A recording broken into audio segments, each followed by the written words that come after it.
සංචාරේ සීගිරි සංචාරේ අතිවිශාල දැනුමක් මම අද ලබා ගත්තා. ඇත්තටම මහාචාර්ය රාජ් සෝමදේව මැතිතුමාට සහ net FM එකට මම ණයක ඇති. මට ඉගෙන ගන්න ළමයෙක් දෙන්න හරිම වටිනා අවස්ථාවක්. ඉතා ලස්සනට සංවිධානය කරලා තිබ්බා. ප්‍රවාහනයේද කෑම බීමද බොහොම ස්තුතියි net FM. පුරා විද්‍යාව පිළිබඳ ජ්‍යෙෂ්ඨ මහාචාර්ය රාජ් සෝමදේව සමගින් ඉබ්බන් කටුව මාපාගල සීගිරිය නරඹන්න. මීළඟ සංචාරය සඳහා එක්වන්න. මේ දැම්ම 0112 50 70 අමතන්න. Unlimited History අපේ ජාතික කතාව.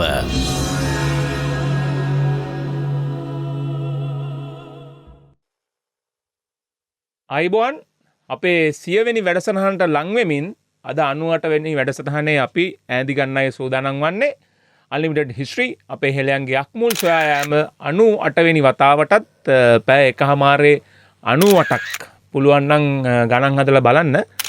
ඉතින් එච්චර ප්‍රමාණයක් අපි මහාචාර්ය රාජ් සෝමදේවයන් සමග මේ මණ්ඩපේ ගත කරලා තියෙනවා. ඉතින් ඔබේ හදවතේ තිබිච්ච ඔබේ අක්මුල් පිළිබඳව හාරවුස්සන්න ඔබට උද්දීපනයක් දෙන්න ඔබ ඉතාමත් ශ්‍රේෂ්ඨ රටක ශ්‍රේෂ්ඨ ජාතියක වර්තමාන පුරුක් කියන වග ඔබට පසක් කරන්නයි net FM හැම සඳුදාම රාත්‍රී 7:30ට මෙවැනි සංවාද මණ්ඩපයක් මෙවැනි ඔබේ ඥානය පුළුල් කරන කටයුත්තකට මුල පෙරුවේ මීට වැඩසටහන් 98කට කලින් 2002 හරියටම ජනවාරි 2 වෙනිදා. ඉතින් හරි අපි අපේ වැඩසටහනට පිවිසමු මහාචාර්ය රාජ් සෝමදේවයන් සමග. ඉතින් අපි ගිය සතියේ සීගිරි ගිහිල්ලා ආවා.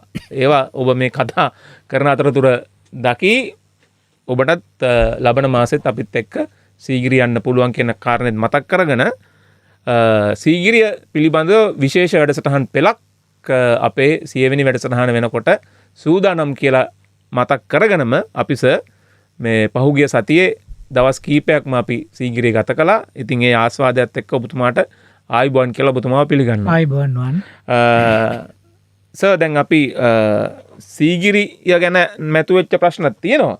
ඊට කලින් අපිට ප්‍රශ්නයක් යොමු කරලා තියෙනවා මේ දහම් පාසල් ගුරුවරයෙක් කේ.ඒ.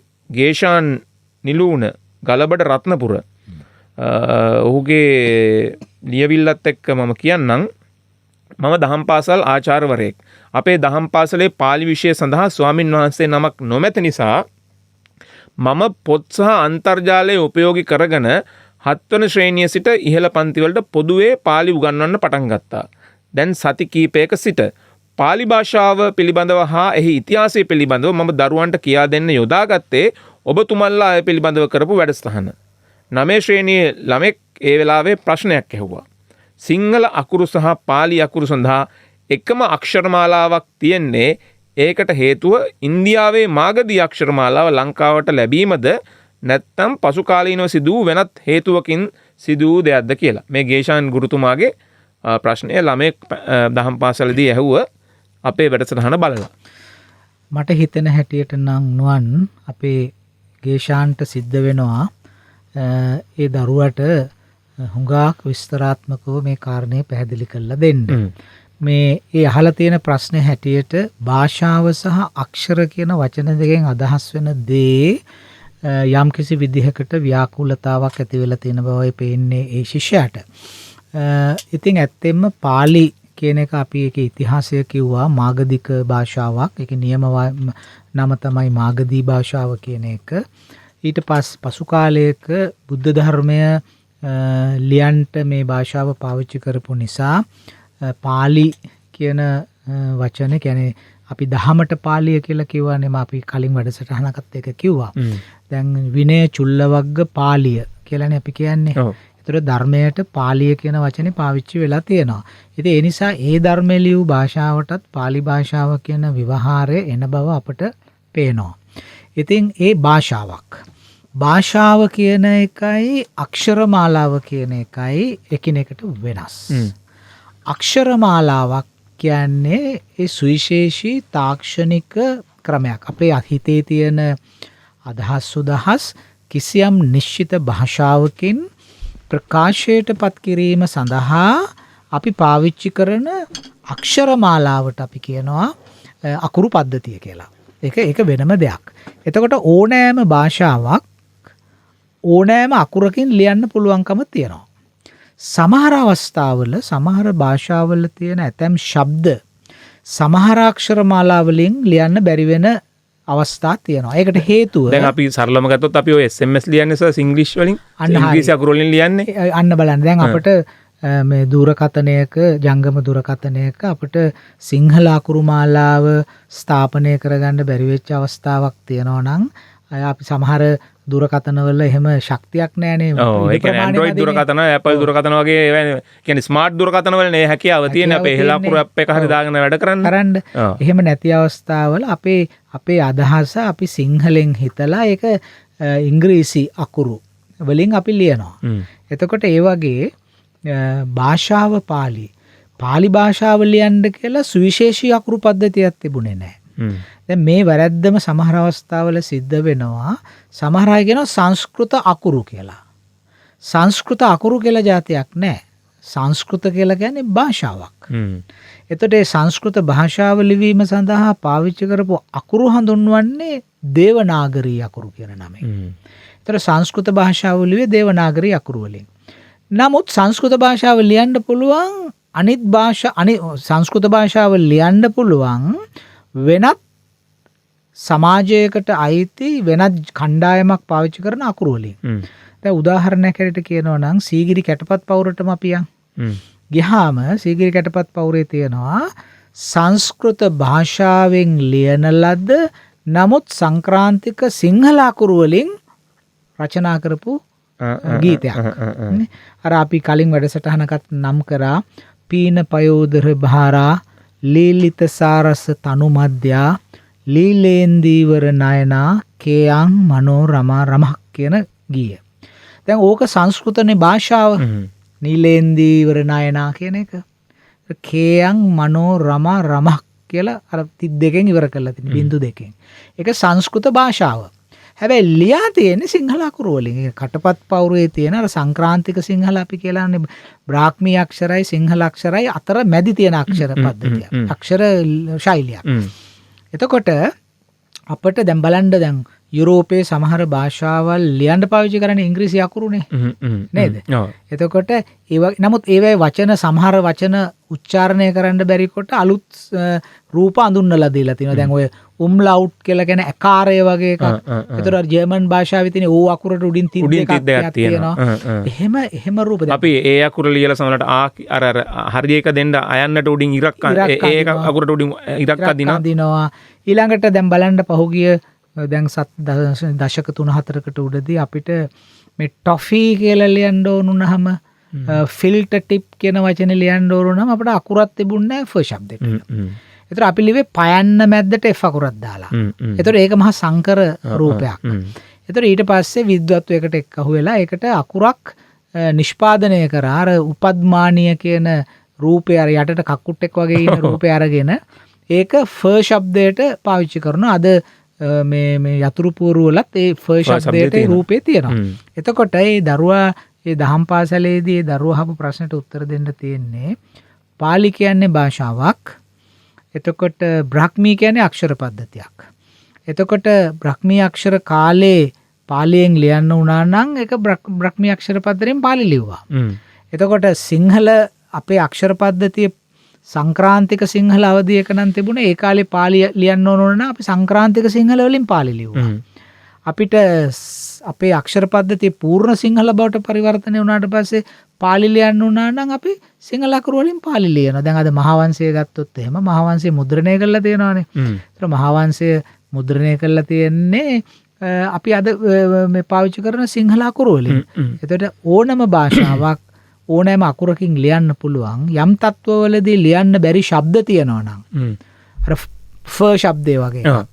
එතකොට අලුත් අකුරක් ඒකට නිෂ්පාදනය කරගෙන ඒ අකුරු පද්ධතිය තුල තියෙන. ඒ නිසා දරුවට පැහැදිලි කරලා දෙන්න මේ අපේ ගේෂාන් ආචාර්යතුමාට කියන්න තියෙන්නේ මේ භාෂාවයි අක්ෂර මාලාවයි අතර තියෙන වෙනස පැහැදිලි කරලා දෙන්න. පාලි භාෂාව ලිවීම සඳහා සුවිශේෂී අක්ෂරමාලාවක් තිබුණේ නැහැ.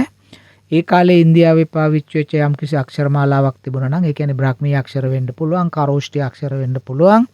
ඒ අකුරු පද්ධති පාවිච්චි කරලා පාලි භාෂාව ලියන්න පුළුවන්. නමුත් අපි දන්නවා පාලි භාෂාවෙන් සම්භාවිත වුණේ සාමාන්‍ය ජනතාව අතර ඒක පොදු ජනයාගේ භාෂාවක්. ඒකයි බුදුරජාණන් වහන්සේ භාෂාව තෝරගත්තේ තමන්ගේ ධර්ම දේශනා සඳහා කාටත් හොඳින් තේරෙන්න. ප්‍රභූරු කතා කරන භාෂාව තෝරගත්තා නම් ඒක කරන්න බෑනේ. ඇතැම් භික්ෂුන් වහන්සේලා ඇවිල්ලා කිව්වා ස්වාමීනි මේ ඇයි සංස්කෘත භාෂාවෙන් දේශනා කරන්නේ නැත්තේ ධර්මය? මේක ප්‍රභූන්ගේ භාෂාවනේ කියලා. පස්සේ බුදුරජාණන් වහන්සේ කිව්වේ නෑ ඒ භාෂාව අවශ්‍ය වෙන්නේ යමක් තේරුම් කරලා දෙන්නයි. ඉතින් වැඩි පිරිසකට තේරෙන භාෂාවෙන් ඒක දේශනා කරනවා නම් ඒක තමයි වඩා සුදුසු වෙන්නේ කියලා අපි ඒක වැඩසටහනකට කිව්වා. උන්වහන්සේ කීප හැටියට භාෂාවක තියෙන ගුණ ලක්ෂණ මෙහෙම වෙන්න ඕනේ කියලා කිව්වා. මේ අවස්ථාවේ ඒක අවශ්‍ය වෙන්නේ නැහැ. ඒ නිසා ඒ කුතුහලයේ තියෙන දරුවන්ට ඒක හුඟක් හොඳ කුතුහලාත්මක ප්‍රශ්නයක්. ඒ දරුවා අහලා තියෙන. ඒ කියන්නේ දරුවා කල්පනා කරලා තියෙනවා මේක. 9 වසරේ කෙනෙක් එහෙම ඇහුවයි කියන්නේ ඒ උනන්දුව අපිට ඒ උනන්දුව තව දියුණු කරන්න. ඒ උනන්දුව ඒ විදිහටම ආරක්ෂා කරගන්න පුළුවන් නම් ඔහු ඉදිරියේදී සමහර විට දිවයිනේ ඉන්න ඉහළම භාෂා ශාස්ත්‍රඥයෙක් වෙන්න ඉඩ තියෙනවා. එහෙම නැත්නම් අක්ෂර විද්‍යාව පිළිබඳව උගතෙක් වෙන්න ඉඩ තියෙනවා. ඉතින් ඒ නිසා අපි මේ වගේ දරුවන්ගේ ඒ අහන ප්‍රශ්නවලට දිරි දීලා ඒ ප්‍රශ්නවලට උනන්දු වෙන නිවැරදි පිළිතුරු ලබා දීලා තවදුරටත් ඒ වගේ හිතන්න පොළඹවලා එවැනි චරිත නිර්මාණය කිරීම අපට අවශ්‍යයි. ඒ නිසා නොපැකිල ඒ දරුවාට ඒ නිවැරදි උත්තරය ලබා දීම අවශ්‍යයි කියලා අපි කියනවා. මම හිතනවා අපේ ගේෂාන් ගුරුතුමාටත් අපි කියපු දේ හොඳින් පැහැදිලි වෙනවා. අනිවාර්යෙන් ගේෂාන් පිළිබඳවත් සර් කියන්න ඕනේ. දැන් තමන්ගේ මට්ටමට එහා දෙයක් ඇහුවම ඒකට එයාට හිතන හිතලුවක් කියන්නේ නැතුව ඊට වඩා ප්‍රාමාණිකයෙක්ගෙන් ඒක ඒ වෙත යොමු කිරීමම හොඳ ගුරුවරයෙක්ගේ ලක්ෂණයක්. ඒක අනිත් එක ඒ කියන්නේ ඔහු මහන්සි වුණානේ අපිට හරි යොමු කරලා ඒ දරුවට උත්තරයක් ලබා දෙන්න. ඒකත් එහෙමයි. ඔහුගේ පණිවිඩයේ කියා තිබෙනවා ඔහු මේ පොත්පත් වලින් මේ වැඩසටහන් වලින් ඒවට සවන් දීලා පාලි ඉගෙනගෙන මේ අන්තර්ජාලය ඔස්සේ ඒ කියන්නේ ගුරුවරයෙක් නැහැ කියලා ළමයින් අතර මං කරපු නැති ගුරුවරයෙක් නෑ. ඉතින් ඒ නිසා මේ වැඩසටහන් වලින් අපි කියන මේ ඉතිහාස කරුණු විතරක්ම නෙමෙයි වැදගත් වෙන්නේ. මේවෙන් මේ අපේ හිතවත් ශ්‍රාවකීන්ට අපේ YouTube channel එක හරහා ඉන්න අපේ ප්‍රේක්ෂකයින්ට ඒ හැම කෙනෙකුටම මේ අපේ සමාජය මේ ඉතිහාසය ඉගැන්වීම ඉතිහාසය ගැන කුතුහලය වීම ගැන නොඑක් පැතිකඩවලින් අපේ හිතවත් පුරවැසියෝ මේවට ප්‍රතිචාර දක්වන ආකාරය පිළිබඳ වැටහීමක් ලබා ගන්නත් මේ වගේ දේවල් අපිට ප්‍රයෝජනවත් වෙනවා. ගලබඩ රත්නපුර පැත්තේ ඉන්න උදවිය ඥානාභිවංශ දහම් පාසලේ උගන්වන ගේෂාන් නිලුණට මේ ගිහිල්ලා ස්තුති කරත් කමන්නේ. මේ අපි මේ රේඩියෝ එකේ කියන දේ අහගෙන ඉඳලා එච්චරට වටිනා ගුරුවරයෙක්. සර් එකම අපේ 30 ආටිකල මහත්මයා ඕස්ට්‍රේලියාවේ ඉන්න මිත්‍රයා මේ අපෙන් අහනවා ඉතිහාසය කියන්නේ පාලි වචනයක්ද කියලා. ඉතිහාසය කියන වචනේ. ඔව් ඉතිහාස කියන වචනය පාලි මූලාශ්‍රවලත් යෙදිලා තියෙනවා. ඉතිහාස කියන කොටස් දෙක වෙන් කරලා. ඉතින් ඒක ඇත්තෙන්ම මේ අපේ භාෂාව සකස් වෙලා තියෙන්නේ අපි මූල භාෂා හැටියට සලකන්නේ සංස්කෘත හා පාලි භාෂාව. ඉතින් ඒ නිසා මේ සංස්කෘත පාලි භාෂාවල තියෙන ඒතර සංස්කෘතය කියන්නේ ඓතිහාස කියලානේ. ඓතිහාස. ඉතින් අයි කියන එක ඒ අයි කියන ස්වරය අපේ භාෂාවට එනකොට විශේෂයෙන්ම අපේ මුල් භාෂාවේ ප්‍රාකෘතයේ සිංහල ප්‍රාකෘතයේ සමහර විද්වතු කැමති නැහැ සිංහල ප්‍රාකෘත කියලා කියනකොට. නමුත් අපේ භාෂාවේ මුල් අවස්ථාවේදී තියෙන එක්තරා රූප විද්‍යාත්මක ලක්ෂණයක් තමයි අයි කියන ස්වරූපය අපි පාවිච්චි කළේ නැහැ. අයි කියන ස්වරූපය වෙනුවට අපි පාවිච්චි කරේ එක්කෝ ඊ කියන ස්වරූපය. මේ එහෙම නැත්නම් ඒ කියන ස්වරූපය. මේ ඒ නිසා අපිට පේනවා මේ එහෙම වෙනසක් අපේ කරලා තියෙනවා. ඉතින් ඒ හින්දා ඓතිහාසික කියන සංස්කෘත භාෂාවේ වචනය පාලියේ ඉතිහාස කියලා නේද? මොකද පාලියේ ප්‍රාකෘතයක්නේ. ඒතර ඒකේ අර ඒ ලක්ෂණයම තියෙනවා. ඒ කියන්නේ මේකට කියන පුරාණ ඉන්දිය භාෂාව ඕල්ඩ් ඉන්ඩියන් ලැන්ග්වේජ් කියලා. ඒ කියන්නේ සංස්කෘතයට ඊළඟට මිඩල් ඉන්ඩියන් ලැන්ග්වේජ් කියලා කියනවා. පාලි වගේ ප්‍රාකෘත භාෂාවට මධ්‍ය ඉන්දිය භාෂාව. පුරාණ ඉන්දිය භාෂා මධ්‍ය ඉන්දිය භාෂාවලට පරිවර්තන වෙනකොට මේ වගේ අකුරු වල වෙනස්කම් ඇති වෙනවා. ඒ නිසා ඉතිහාස කියන වචනේ පාලි භාෂාවෙන් ආපු වචනයක්. සර් මේ අපේ මාතර රෝහලේ විශේෂඥ වෛද්‍ය හිමන්ත අතුකොල්ල මහත්මයා මේ අපි සීගිරි ගියා කියලා දැනගෙනද සීගිරිය ගැන හොඳ ප්‍රශ්නයක් අහලා තිනවා. දැන් මේ සීගිරි ගී හරියම කාව්‍යමයි. ඒකම හරිම ගැඹුරුයි, නිර්මාණශීලී. සමහරලාවට ඒ තියෙන ගැඹුරු චින්තනය එක කවියක් ගැන මං හිතන්නේ තීසිස් එකක් ලියන්න පුළුවන් තරම්. දැන් ඔය සර් කියව සංස්කෘත කවිය ගත්තොත් ඒක ගැන වෙනම නිබන්ධනයක් ලියන්න පුළුවන් තරම් එක කවියක් ගැන උනත් තියෙනවා. ඉතින් ඔව් අහන්නේ මේවා ලිව්වේ බුද්ධිමතුන්ද? එහෙම නැත්නම් සාමාන්‍ය ජනතාවට හැකියාවක් තිබුණාද මේවා ලියන්න ඒ කාලේ තිබිච්ච ජන සමාජයත් එක්ක කියලා? ඔව්. ඒ ප්‍රශ්නෙට දෙන්න තියෙන උත්තරේ අපි හුඟක් ප්‍රවේශම් සහගතවයි එක ගැන කල්පනා කළ යුත්තේ. මම හිතන්නේ අපේ හිමන්ත අහගෙන ඉන්නවා ඇති මේ වෙලාවේ. අපේ සමාජයේ අපේ පුරාණ ප්‍රාග්නූතන සමාජය දිහා බැලුවොත් එහෙම මේ සමාජය ඒ සමාජයේ හුඟක් ජීවත් වුණේ ගොවියෝනේ. ගොවියෝ බහුතරේ ගොවියෝ හිටියා. ඊට අමතරව ගොවිතැනටනේ අපි දාන්නේ පශුපාලනය කියන එක, සත්තු හරක් බලන එක. ඒ වගේ පශුපාලනය කළා. ඒවට හුඟක් සාක්කි තියෙනවා. දැන් ගෝපාල ගාම කියන වචනේ අපේ සෙල්ලිපිවල තියෙනවා. ගෝපල්ලන් හිටපු ගම්. ඒ වගේම වැඩිපුර තියෙනවා කසීකාර ගාම කියලා. කසීකාර කියන්නේ ওই කෘෂි කර්ම කියන වචනේ අපි ලියපු හැටි. කසීකාර ගාම. ඉතින් මේ අයට ඊළඟට ඊට අමතරව කර්මාන්තකරෝ හිටියා. ලෝහ භාවිත කරලා කරන කර්මාන්තකරෝ හිටියා. මේ බහුතර මහජනයා අතරේ. එතකොට මේ අයට මේ වගේ හිමන්තගේ ප්‍රශ්නයෙන් පෙනෙන ප්‍රධානතම දේ තමයි සීගිරියට ආවේ සාමාන්‍ය ජනයානේ. අපි කියන හැටියටනේ.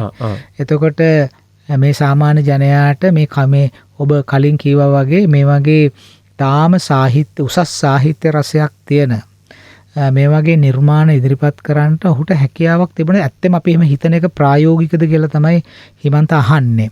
ඊළඟට ඔවුන්ට මේ ඔවුන්ගේ සාක්ෂරතාව පිළිබඳ මේ ප්‍රශ්නිකුත් තියෙනවා කියන එකත් ඒකෙත් තියෙනවා. උගත්කම, සාක්ෂරතාව හැම එකක්ම. එතකොට මේක දෙකට බෙදලා උත්තර දෙන්න පුළුවන්. එකක් ඕනෑම මිනිස්සෙකුට ඇතිවන හැඟීම්. ඒ හැඟීම් කියන ඒවේ යම්කිසි සමතාවක් තිබෙනවා. දැන් අපි කියමු ටිකක් මට සිලුටු අත්දැකීම් සම්බන්ධයෙන් ස්නේහය, කරුණාව, ඒ වගේ මට සිලිටු අදහස් ඉදිරිපත් කිරීමේදී ඕනෑම මිනිසෙක් තුළ ඇතිවන හැඟීම් වල යම්කිසි කාව්‍යාත්මක භාවයක් තියෙනවා. නමුත් ඒ උගත්කම කියන එක පොතපත ඉගෙනගෙන දැනගත්තහම ඒ හැඟීම තව ඔපමට්ටම් කරන්න පුළුවන්කම තියෙනවා. දැන් අපි මේ කිව්වොත් එහෙම දැන් සාමාන්‍ය කෙනෙක් කපුටෙක් ගැන කියන්න ගියොත් එහෙම කපුටා කළු පාටයි කියනවනේ. ඒක උගත්කම තියෙන කෙනෙකුට ඕක කපුටා නිල් පැහැයයි කියලා කියන්න පුළුවන් නේ. එතකොට ඒ වගේ උගත්කම හැඟීම් ප්‍රකාශ කිරීමේදී උගත්කම මගින් යම්කිසි සංයමයක් ඇති කරනවා ප්‍රකාශනයට. එතකොට ඊළඟට අපිට ප්‍රශ්නේ තමයි උගත්කම කියලා කියන්නේ පොතපත ඉගෙනීම පමණක්ද කියන ප්‍රශ්නේ. ඒතර හුඟක් වෙලාවට අපේ ගැමියෝන්ගේ පොතපත උනේ ස්වභාව ධර්මය සහ ජීවත් වීමෙන් ලැබෙන සතතාභ්‍යාසය.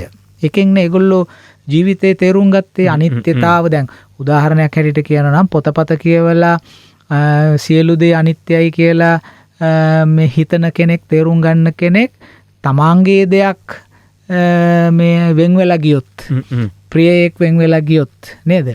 තමන්ගේ දෙයක් අහිමි වුණොත් එහෙම දැඩි ලෙස ශෝක වෙන්න පුළුවන්. මොකද එයා පොතින් පතෙන් එක ඉගෙනගෙන තියෙන නිසා.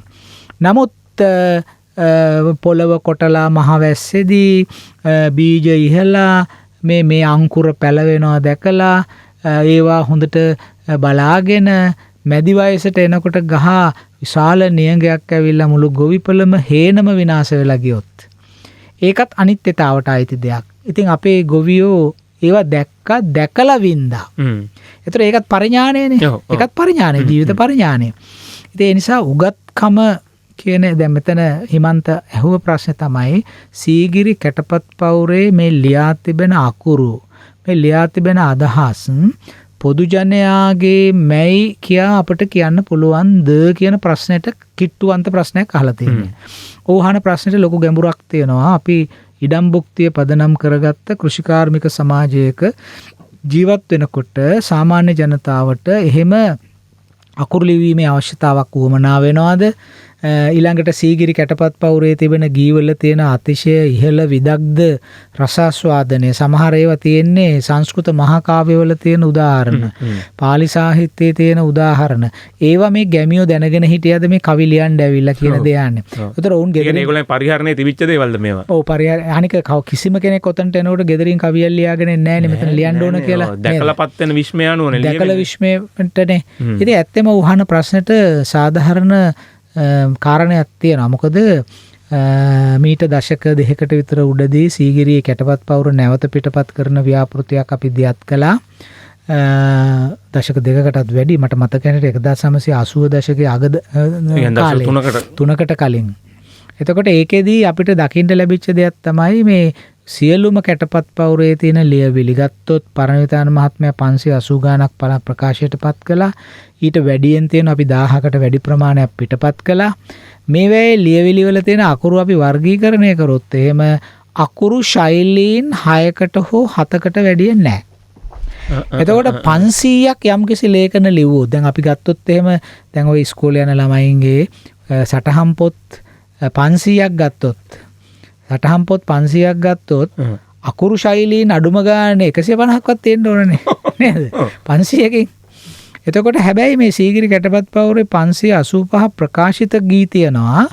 ඒවා අතර තියෙන අකුරු ශෛලීන් 6ක් 7ක් වගේ තියෙන්නේ කියලා මම කිව්වේ. ඉතින් ඒකෙන් සමහර අය කියනවා නෑ මේ ආපු අය නෙමෙයි මේක ලියලා තියෙන්නේ. මොකද දැන් ඒ ලියලා තියෙන්නේ හරීම සියුම් ඉදිකටුවක් වගේ දෙයකින් තමයි ලියලා තියෙන්නේ. එතකොට ගෙදරින් අරන් එන්නේ නැහැ නේ ඒගොල්ලෝ ලියන්න. නෑ මම අද සීගිරිය යනවා මම යනකොට අරන් යන්න ඕන මේ කැටපත් පවුරේ ලියන්න එකක් කියලා. දැන් ඒ තරම් සියුම් සැතක්කින් ලියන්න නම් ඒ ස්ථානෙට වුණ අහමේ සැත තියෙන්න ඕනේ එතන. ඒතර අපිට දැන් කෙනෙක්ගෙන් ඉල්ලගෙන දැන් අපි පෑන දැන් බැංකුවට එහෙම ගියාම සමහර මහතුරු අනේ පෑන පොඩ්ඩක් දෙන්නකෝ කියලා ඉල්ලනවානේ නේද? එතකොට මේ දැන් එතනදී එහෙම සිද්ධ වුණයි කියලා පෙන්වන්නත් එහෙම ලක්ෂණයක් නැහැ. ඉතින් මිනිස්සු එනවා යනවා කලබලයි නේද? දැන් බැංකුවක් වගේ තැනක අපි ඉන්නවනේ පෝර්මේ පුරවන්න. ඉතින් මිනිස්සුන්ගෙන් මේ සැතක් ඉල්ල ගත්තද? දැන් අද නම් පෑනක් දෙන්න පුළුවන් පෑන් සුලභ නිසා. දැන් ඒ කාලේ ඔක ලියන්න ඕන ලෝහමේ පංහිඳකින් නෙමෙයි බිත්තිය සීරෙන්ද ලියන්න පුළුවන් වෙන්නේ. එහෙම නැත්නම් සතුන්ගේ ඇට කැබල්ලකින් හදපු පංහිඳකින්.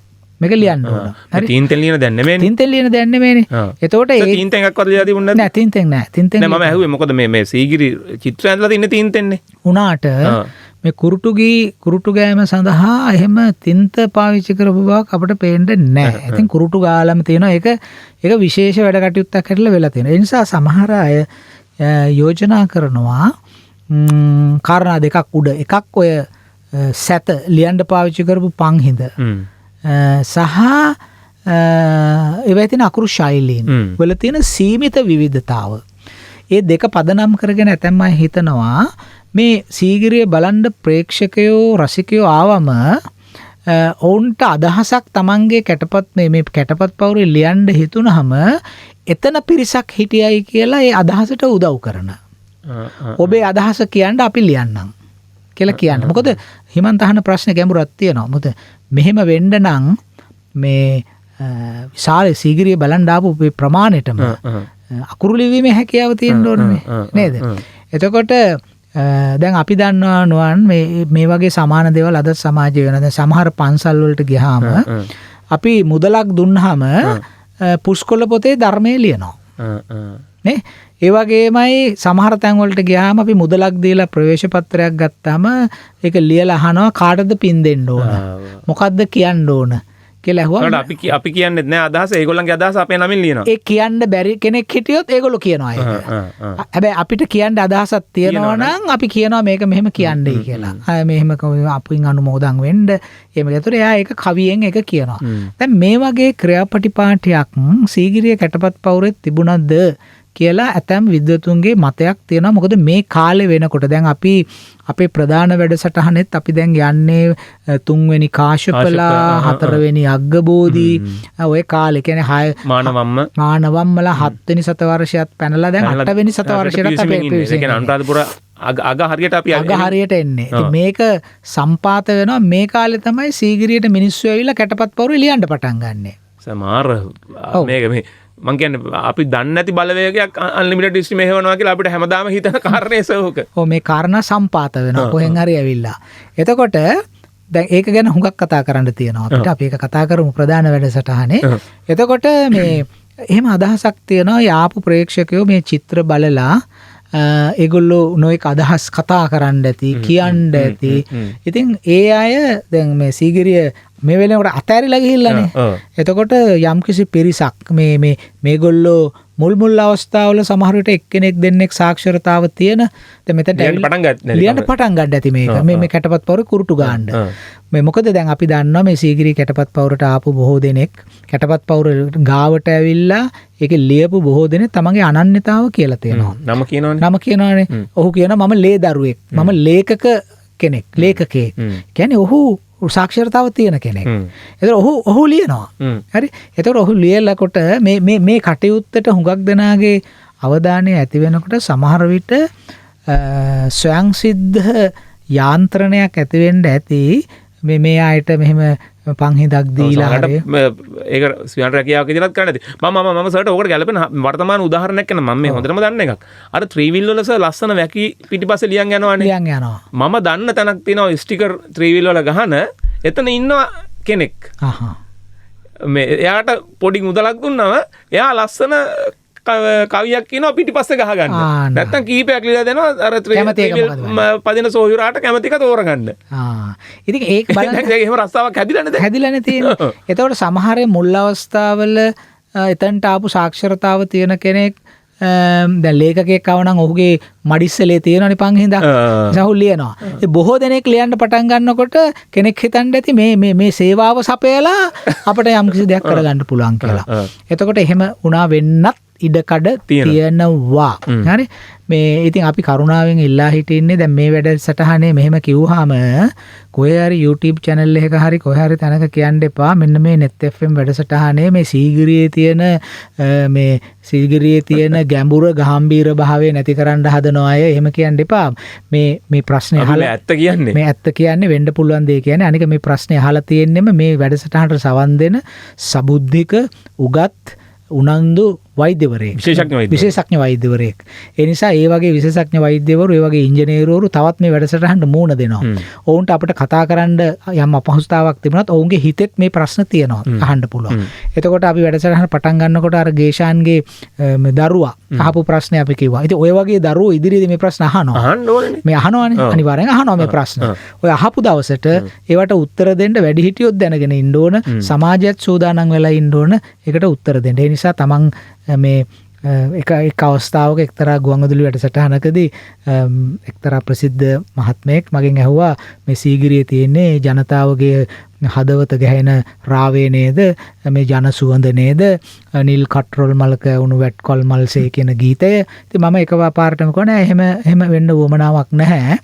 මේ සාමාන්‍ය ජනතාවට එහෙම ලොකු ලිවීමේ නැඹුරුවක් තියෙන්න බෑ. ඒ වගේ සමාජයක් විශ්ලේෂණය කරලා බලනකොට අනික තවත් කාරණයක් තියෙනවා. කවදාකවත් හේනක් කොටන මිනිස්සෙකුට නිල් කටරළු මලේවත් මේ කටරළු මලේ නිල් පාටවත් වැටකොළු මලේ කහ පාටවත් අගය කරන නිමිත්තක් බවට පත් වෙන්නේ නැහැ. ඔහු දිවාරය දකින්නේ මේ මල් නිසා. ඉතින් ඒවා අගය වෙන්නේ ඒවා නොදකින සමාජයක. දැන් උදාහරණයක් ඇරෙට කිව්වොත් එහෙම අද අපි මේ කොළඹ හතේ නිවාසවලට ගියාම අපිට පේනවා මේ ගල් ඇහැමලු බිත්තිය එල්ලලා තියෙනවා මේ වෙස් මුහුණු එල්ලලා තියෙනවා ඒවා අරන් තියෙන්නේ රුපියල් 40000යි 50000යි දීලා ඊළඟට කුරහංගල් ගෙනල්ලා තියාගෙන ඉන්නවා දේවල් ඉස්සරහ තියෙනවා වංගෙඩිත් තියෙනවා සර් වංගෙඩි ඔලින්ද කොළඹු ඒවා තියෙනවා එතකොට අපේ ගමේ ගියොත් එහෙම කුරහංගල තියෙන්නේ කුස්සිය පිටිපස්සේ දාලා ඒක අපි අවුරුද්ද කාලෙට හොදලා සුද්ධ බද්ද කරලා අරගෙන තමයි මේ මුං ඇට ටිකක් අඹරන්න ඒවට ගන්න. එතකොට දැන් වෙස් මුහුණු ගත්තත් ওই පෙට්ට ගම් අස්සේ එහෙම තමයි තියෙන්නේ. එතකොට අර ජනයාගේ තියෙන කලාව රස විඳින්නේ ජනයා නෙමෙයි මේ ග්‍රාමීය ජනයා නෙමෙයි. මේ නගරවල ඉන්න ප්‍රභූ ජනයා. ඒක ප්‍රවණතාවක් මේ සමාජය තුල තියෙන. ඉතින් ඒ නිසා මේ අපි හිමන්ත අපේ හිතවත් වෛද්‍යතුමාගේ ප්‍රශ්නෙට අපි උත්තර දුන්නේ එහෙම වෙන්න පුළුවන්. හැබැයි ඒ සිතවිල්ලේ අයිතිය ඒ මිනිස්සු තුල තියෙන්න ඇති ඒ තරම්ම ප්‍රඥාභාවයකින් ඒ සිතවිල්ල නොකියුවත් ලියන කෙනාට ඒ අදහස ප්‍රකාශ කරාම සමහර විට හැම ගීයක්ම නෙමෙයි අතරින් පතර එහෙම දේවල් තියෙන්න පුළුවන්කම තියෙනවා. මගේ හිතේ මෙහෙම තියෙනවා. මෙහෙම කිව්වහම එතන හිටපු කෙනෙක් උදව් කරා වෙන්න පුළුවන්. ඒක කැටපත් පවුරේ ඉදිරිපත් කරන්න. ඒ නිසා කැටපත් පවුර සීගිරි කැටපත් පවුර කියලා කියන්නේ ඊටාම සුවිශේෂී ලෙස හා සූක්ෂම ලෙස විශ්ලේෂණය කළ යුතු සංස්කෘතික දේපලක්. ඔබ අපේ YouTube වැඩසටහන සමග සම්බන්ධ වෙලා ඉන්නවනම් එහි තියෙන කමෙන්ට් වල ඒකම ඩිස්ක්‍රිප්ෂන් එකේ තියෙන ඊමේල් හරහා Facebook link කරා අපිට ප්‍රශ්න යොමු කරන්න අදහස් යොමු කරන්න. ඉතින් එහෙමනම් අපි ප්‍රවෘත්ති විරාමයෙන් අනතුරුව නැවතත් අපි Unlimited History වැඩසටහනත් සමග සීගිරි සංචාරේ අතිවිශාල දැනුමක් මම අද ලබා ගත්තා. ඇත්තටම මහාචාර්ය රාජ් සෝමදේව මැතිතුමාට සහ net FM එකට මම ණය ගැති. මට ඉගෙන ගන්න ළමයෙක් දෙන්න හරිම වටිනා අවස්ථාවක්. ඉතා ලස්සනට සංවිධානය කරලා තිබ්බා ප්‍රවාහනයේද කෑම බීමද බොහොම ස්තුතියි net FM. පුරාවිද්‍යාව පිළිබඳ ජ්‍යෙෂ්ඨ මහාචාර්ය රාජ් සෝමදේව සමගින් ඉබ්බන් කටුව මාපාගල සීගිරිය නරඹන්න. මීළඟ සංචාරය සඳහා එක්වන්න. මේ දැම්ම 0112 50 70 අමතන්න. Unlimited History. අපේ ජාතික කතාව.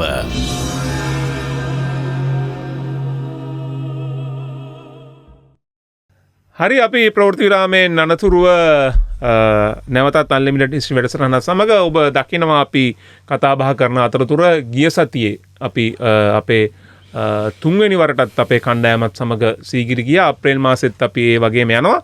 ඉතින් අපි විශේෂයෙන් මතක් කරනවා අපේ දැන් මේ 98 වෙනි වැඩසටහන 99 100 101 වැඩසටහන් අපි සීගිරියේ ඉඳලා ගේන්නයි බලාපොරොත්තුව. ඒ සඳහා අපි විශේෂයෙන් ඔබේ උදව් පදව් අනුග්‍රහයන් උනත් බලාපොරොත්තු වෙනවා. ඉතින් ඔබට පුළුවන් අපිත් එක්ක තියෙන මේ සම්බන්ධතාවයන් ඔස්සේ ඒ සඳහා අපිට යම්කිසි ආකාරයක අතහිත දීමක් කරන්න බොහොම කාරුණික ඉල්ලීමක් ඒකම අපිත් එක්ක සීගිරිය යන්න එන්නත් පුළුවන් අපේ මාසික චාරිකාවේදී. අපි එහෙමනම් මහාචාර්යතුමා මේ අපි අපේ ප්‍රධාන සාකච්ඡාවට පිවිසෙමු. හැබැයි අපි සීගිරි යන්න කලින්ම සීගිරිය පිළිබඳව ලොකු ප්‍රශ්න ගොඩක් ඇවිල්ලා තියෙනවා. ප්‍රශ්න හුඟක් ඇවිල්ලා තියෙනවා. සීගිරි ගිය කට්ටියත් අපිත් එක්ක ආයේ ඊට පස්සේ මතක් කළත් ප්‍රශ්න එවනවා. ප්‍රශ්න එවනවා. ඉතින් මම හිතනවා ඒක දැන් අපේ ඊළඟ වැඩසටහන් අපි සීගිරිය කේන්ද්‍ර කරගෙන කරන්න බලාපොරොත්තු වෙන නිසාත් මේ ප්‍රශ්න වලට අපි උත්තර දෙන එක අවශ්‍යයි කියලා. ඔව් සමහර ප්‍රශ්න වලට අපිට සීගිරිදී උත්තර දෙන්නත් පුළුවන්. සීගිරිදී උත්තර දෙන්නත් පුළුවන්. අපි මේ ප්‍රශ්න වලට එහෙතෙන්දී උත්තර දෙන්න සූදානම්. දැන් එතකොට මේ දැන් මෙහෙමනේ මේ අපිට මේ අපේ හිතවත් ප්‍රේක්ෂකයෝ අපේ හිතවත් රසිකයෝ අහන ප්‍රශ්න මග ඇරලා අපිට යන්න පුළුවන් කමකුත් නැහැ. නෑ ඒගොල්ලන්ගේ හදවතේ තියෙන දේවල් නේ. හදවතේ තියෙන දෙයක් නේ. දැන් සමහර අපේ හිතවත් ශ්‍රාවකයෝ මේ විද්‍යුත් තැපෑලේ ලියලා තියෙනවා පිටු 2 3 තමන්ට තියෙන ප්‍රශ්න ගැන තමන් එක ගැන සංවේදී වෙන ආකාරය ගැන පිටු 2 3 ලියලා තියෙනවා. ඒ ප්‍රශ්නට වග කියන්න ඕනේ අපිම තමයි සර්. දැන් මේ වැඩසටහනින් දැන් ඒගොල්ලන්ට මේ ප්‍රශ්න පන්නගින්නේ. ප්‍රශ්න පැන නැගිලා තියෙන. ඒතර අපිට ඒ අය අතෑරලා දාලා යන්න පුළුවන් කමක් නැහැ නේ. ඉතින් වාඩි වෙලා පිටු 2ක් ලියලා එවනකොට ඒකට කොච්චර කාලයක් ගත කරන්න ඕනද? ඒගොල්ලන්ගේ කාර්යබහුල ජීවිතය නිසා අපි ඒකට ඒගොල්ලන්ට ගරු කරන්න ඕනේ. ගරු කිරීමක් හැටියට තමයි අපි ප්‍රශ්න තෝරාගෙන උත්තර දෙන්නේ. සමහර මහත්තුරු නෝන මහත්තුරු එවන ප්‍රශ්න වලට අපිට උත්තර දෙන්න අපි ප්‍රමුඛතාවයක් නොදෙන්නේ වැඩසටහනේ ගලා යාමට ඒක තරම් හිතකර නොවන නිසා. ඒ කියන්නේ ඉදිරියේදී අහන ප්‍රශ්නවලට උත්තර ලැබෙනවා. එතකොට අනාගතයේදී අපි කතා කරන්න ඉන්න දේවල් ගැන අහන ප්‍රශ්න වලට අපි ප්‍රමුඛතාවක් දෙන්නෙත් නැහැ. මොකද ඒ වෙලාවේ අපි ඒක උත්තරේ දෙන නිසා. ඊළඟට අපේ දැන් වැඩසටහන් 90 ගාණක් ගිහිල්ලා තියෙන කෙනුවන් අපේ වැඩසටහන් 11 12 වගේ කාලේ අපි කියපු දේවල් සම්බන්ධයෙන් අහන ප්‍රශ්න වලටත් අපි ප්‍රමුඛතාවක් දෙන්න හිතන්නේ නැහැ. මොකද හේතුව දැන් ඒක ගිහිල්ලා තියෙන නිසා. ඔබට ඒක ගන්න පුළුවන්. මූලාශ්‍රයක් තියෙනවානේ. ඒක අහලා ගන්න පුළුවන් නිසා. නමුත් අපි හුඟක් වෙලාවට අහන ඕනෑම ප්‍රශ්න සංඛ්‍යාවකට අපි උත්තර දෙනවා. ඒ ප්‍රශ්න අපේ වැඩසටහනේ ඒකාබද්ධතාවට අදාළ වෙන බවක් අපිට පේනවා නම් ඒ ඒකාබද්ධතාව අදාළ නොවුනොත් ඒකාබද්ධතාවට අදාළ නොවුනොත් එයින් වෙහෙසටපත් වෙන්නේ අපේ හිතවත් ශ්‍රාවකයෝ. කියන එකම දේ නැවත නැවත කියනකොට පුනරුච්චාරණය කළොත් එහෙම මේ වැඩසටහනට තියෙන උනන්දුව ඒ අය අතින් නැති වෙලා යනවා. පුනරුද්දෝෂස කවි වලට විතරක් නෙමෙයි වැඩසටහන් වලටත් එන්න පුළුවන්. වැඩසටහන් වලටත් එන්න පුළුවන් එකම දේ කියනවා කියලා. ඒ නිසා අපි නිතරම බලන්නේ මේකේ සජීවීභාවය තියාගෙන අපේ ජනතාවට මේ ඉතිහාසය පිළිබඳ දැනුමක් ලබා දෙන්න. මේකට සවන් දෙන කාලය ඔවුන්ට වටිනා ආයෝජනයක් වෙන තත්ත්වයට මේ වැඩසටහන ගෙනියන්නේ කොහොමද කියන්නයි අපි බලාපොරොත්තු වෙන්නේ. ඉතින් අර සීගිරිය පිළිබඳ ප්‍රශ්න ගණනාවක් අහලා තිබුණා. දැන් හිමන්ත අපේ හිතවත් වෛද්‍යතුමා අහපු ප්‍රශ්නේ පමණක් නෙමෙයි මේ තුෂාර වික්‍රමසිංහ කියලා හිතවත් අපේ රසිකෙක් මහත්මයෙක් ප්‍රශ්නයක් අහලා තිබුණා. වැදගත් ප්‍රශ්න දෙකක් අහලා තිබුණා. ඔහු ප්‍රශ්න 3ක් අහලා තියෙනවා. එක ප්‍රශ්නයකට අපි දැන් හිමන්ත අහපු ප්‍රශ්නයම තමයි ඔහුත් අහලා තියෙන්නේ. සීගිරි කුරුටුගී ලියපු එක කීප දෙනෙක්ගේ වැඩක්ද නැත්නම් ආපු හැම කෙනෙක්ගේම වැඩක්ද කියන එක. ඉතින් ඒකට අපි උත්තරේ දුන්නා. දෙවෙනි එක තමයි සීගිරි කැටපත් පවුරේ කාන්තාවෝ ලියන්න උත්සාහ අරගෙන තියනවාද කියලා. ඇත්ත වශයෙන්ම කාන්තාවන් ගැන ලිව්වට කාන්තාවන් ඉදිරිපත් වෙලා ලියපු පද්‍ය අපිට හොයාගන්න හරි අමාරුයි. දැනට ප්‍රකාශයටපත් වෙලා තියෙන දේවල් වල.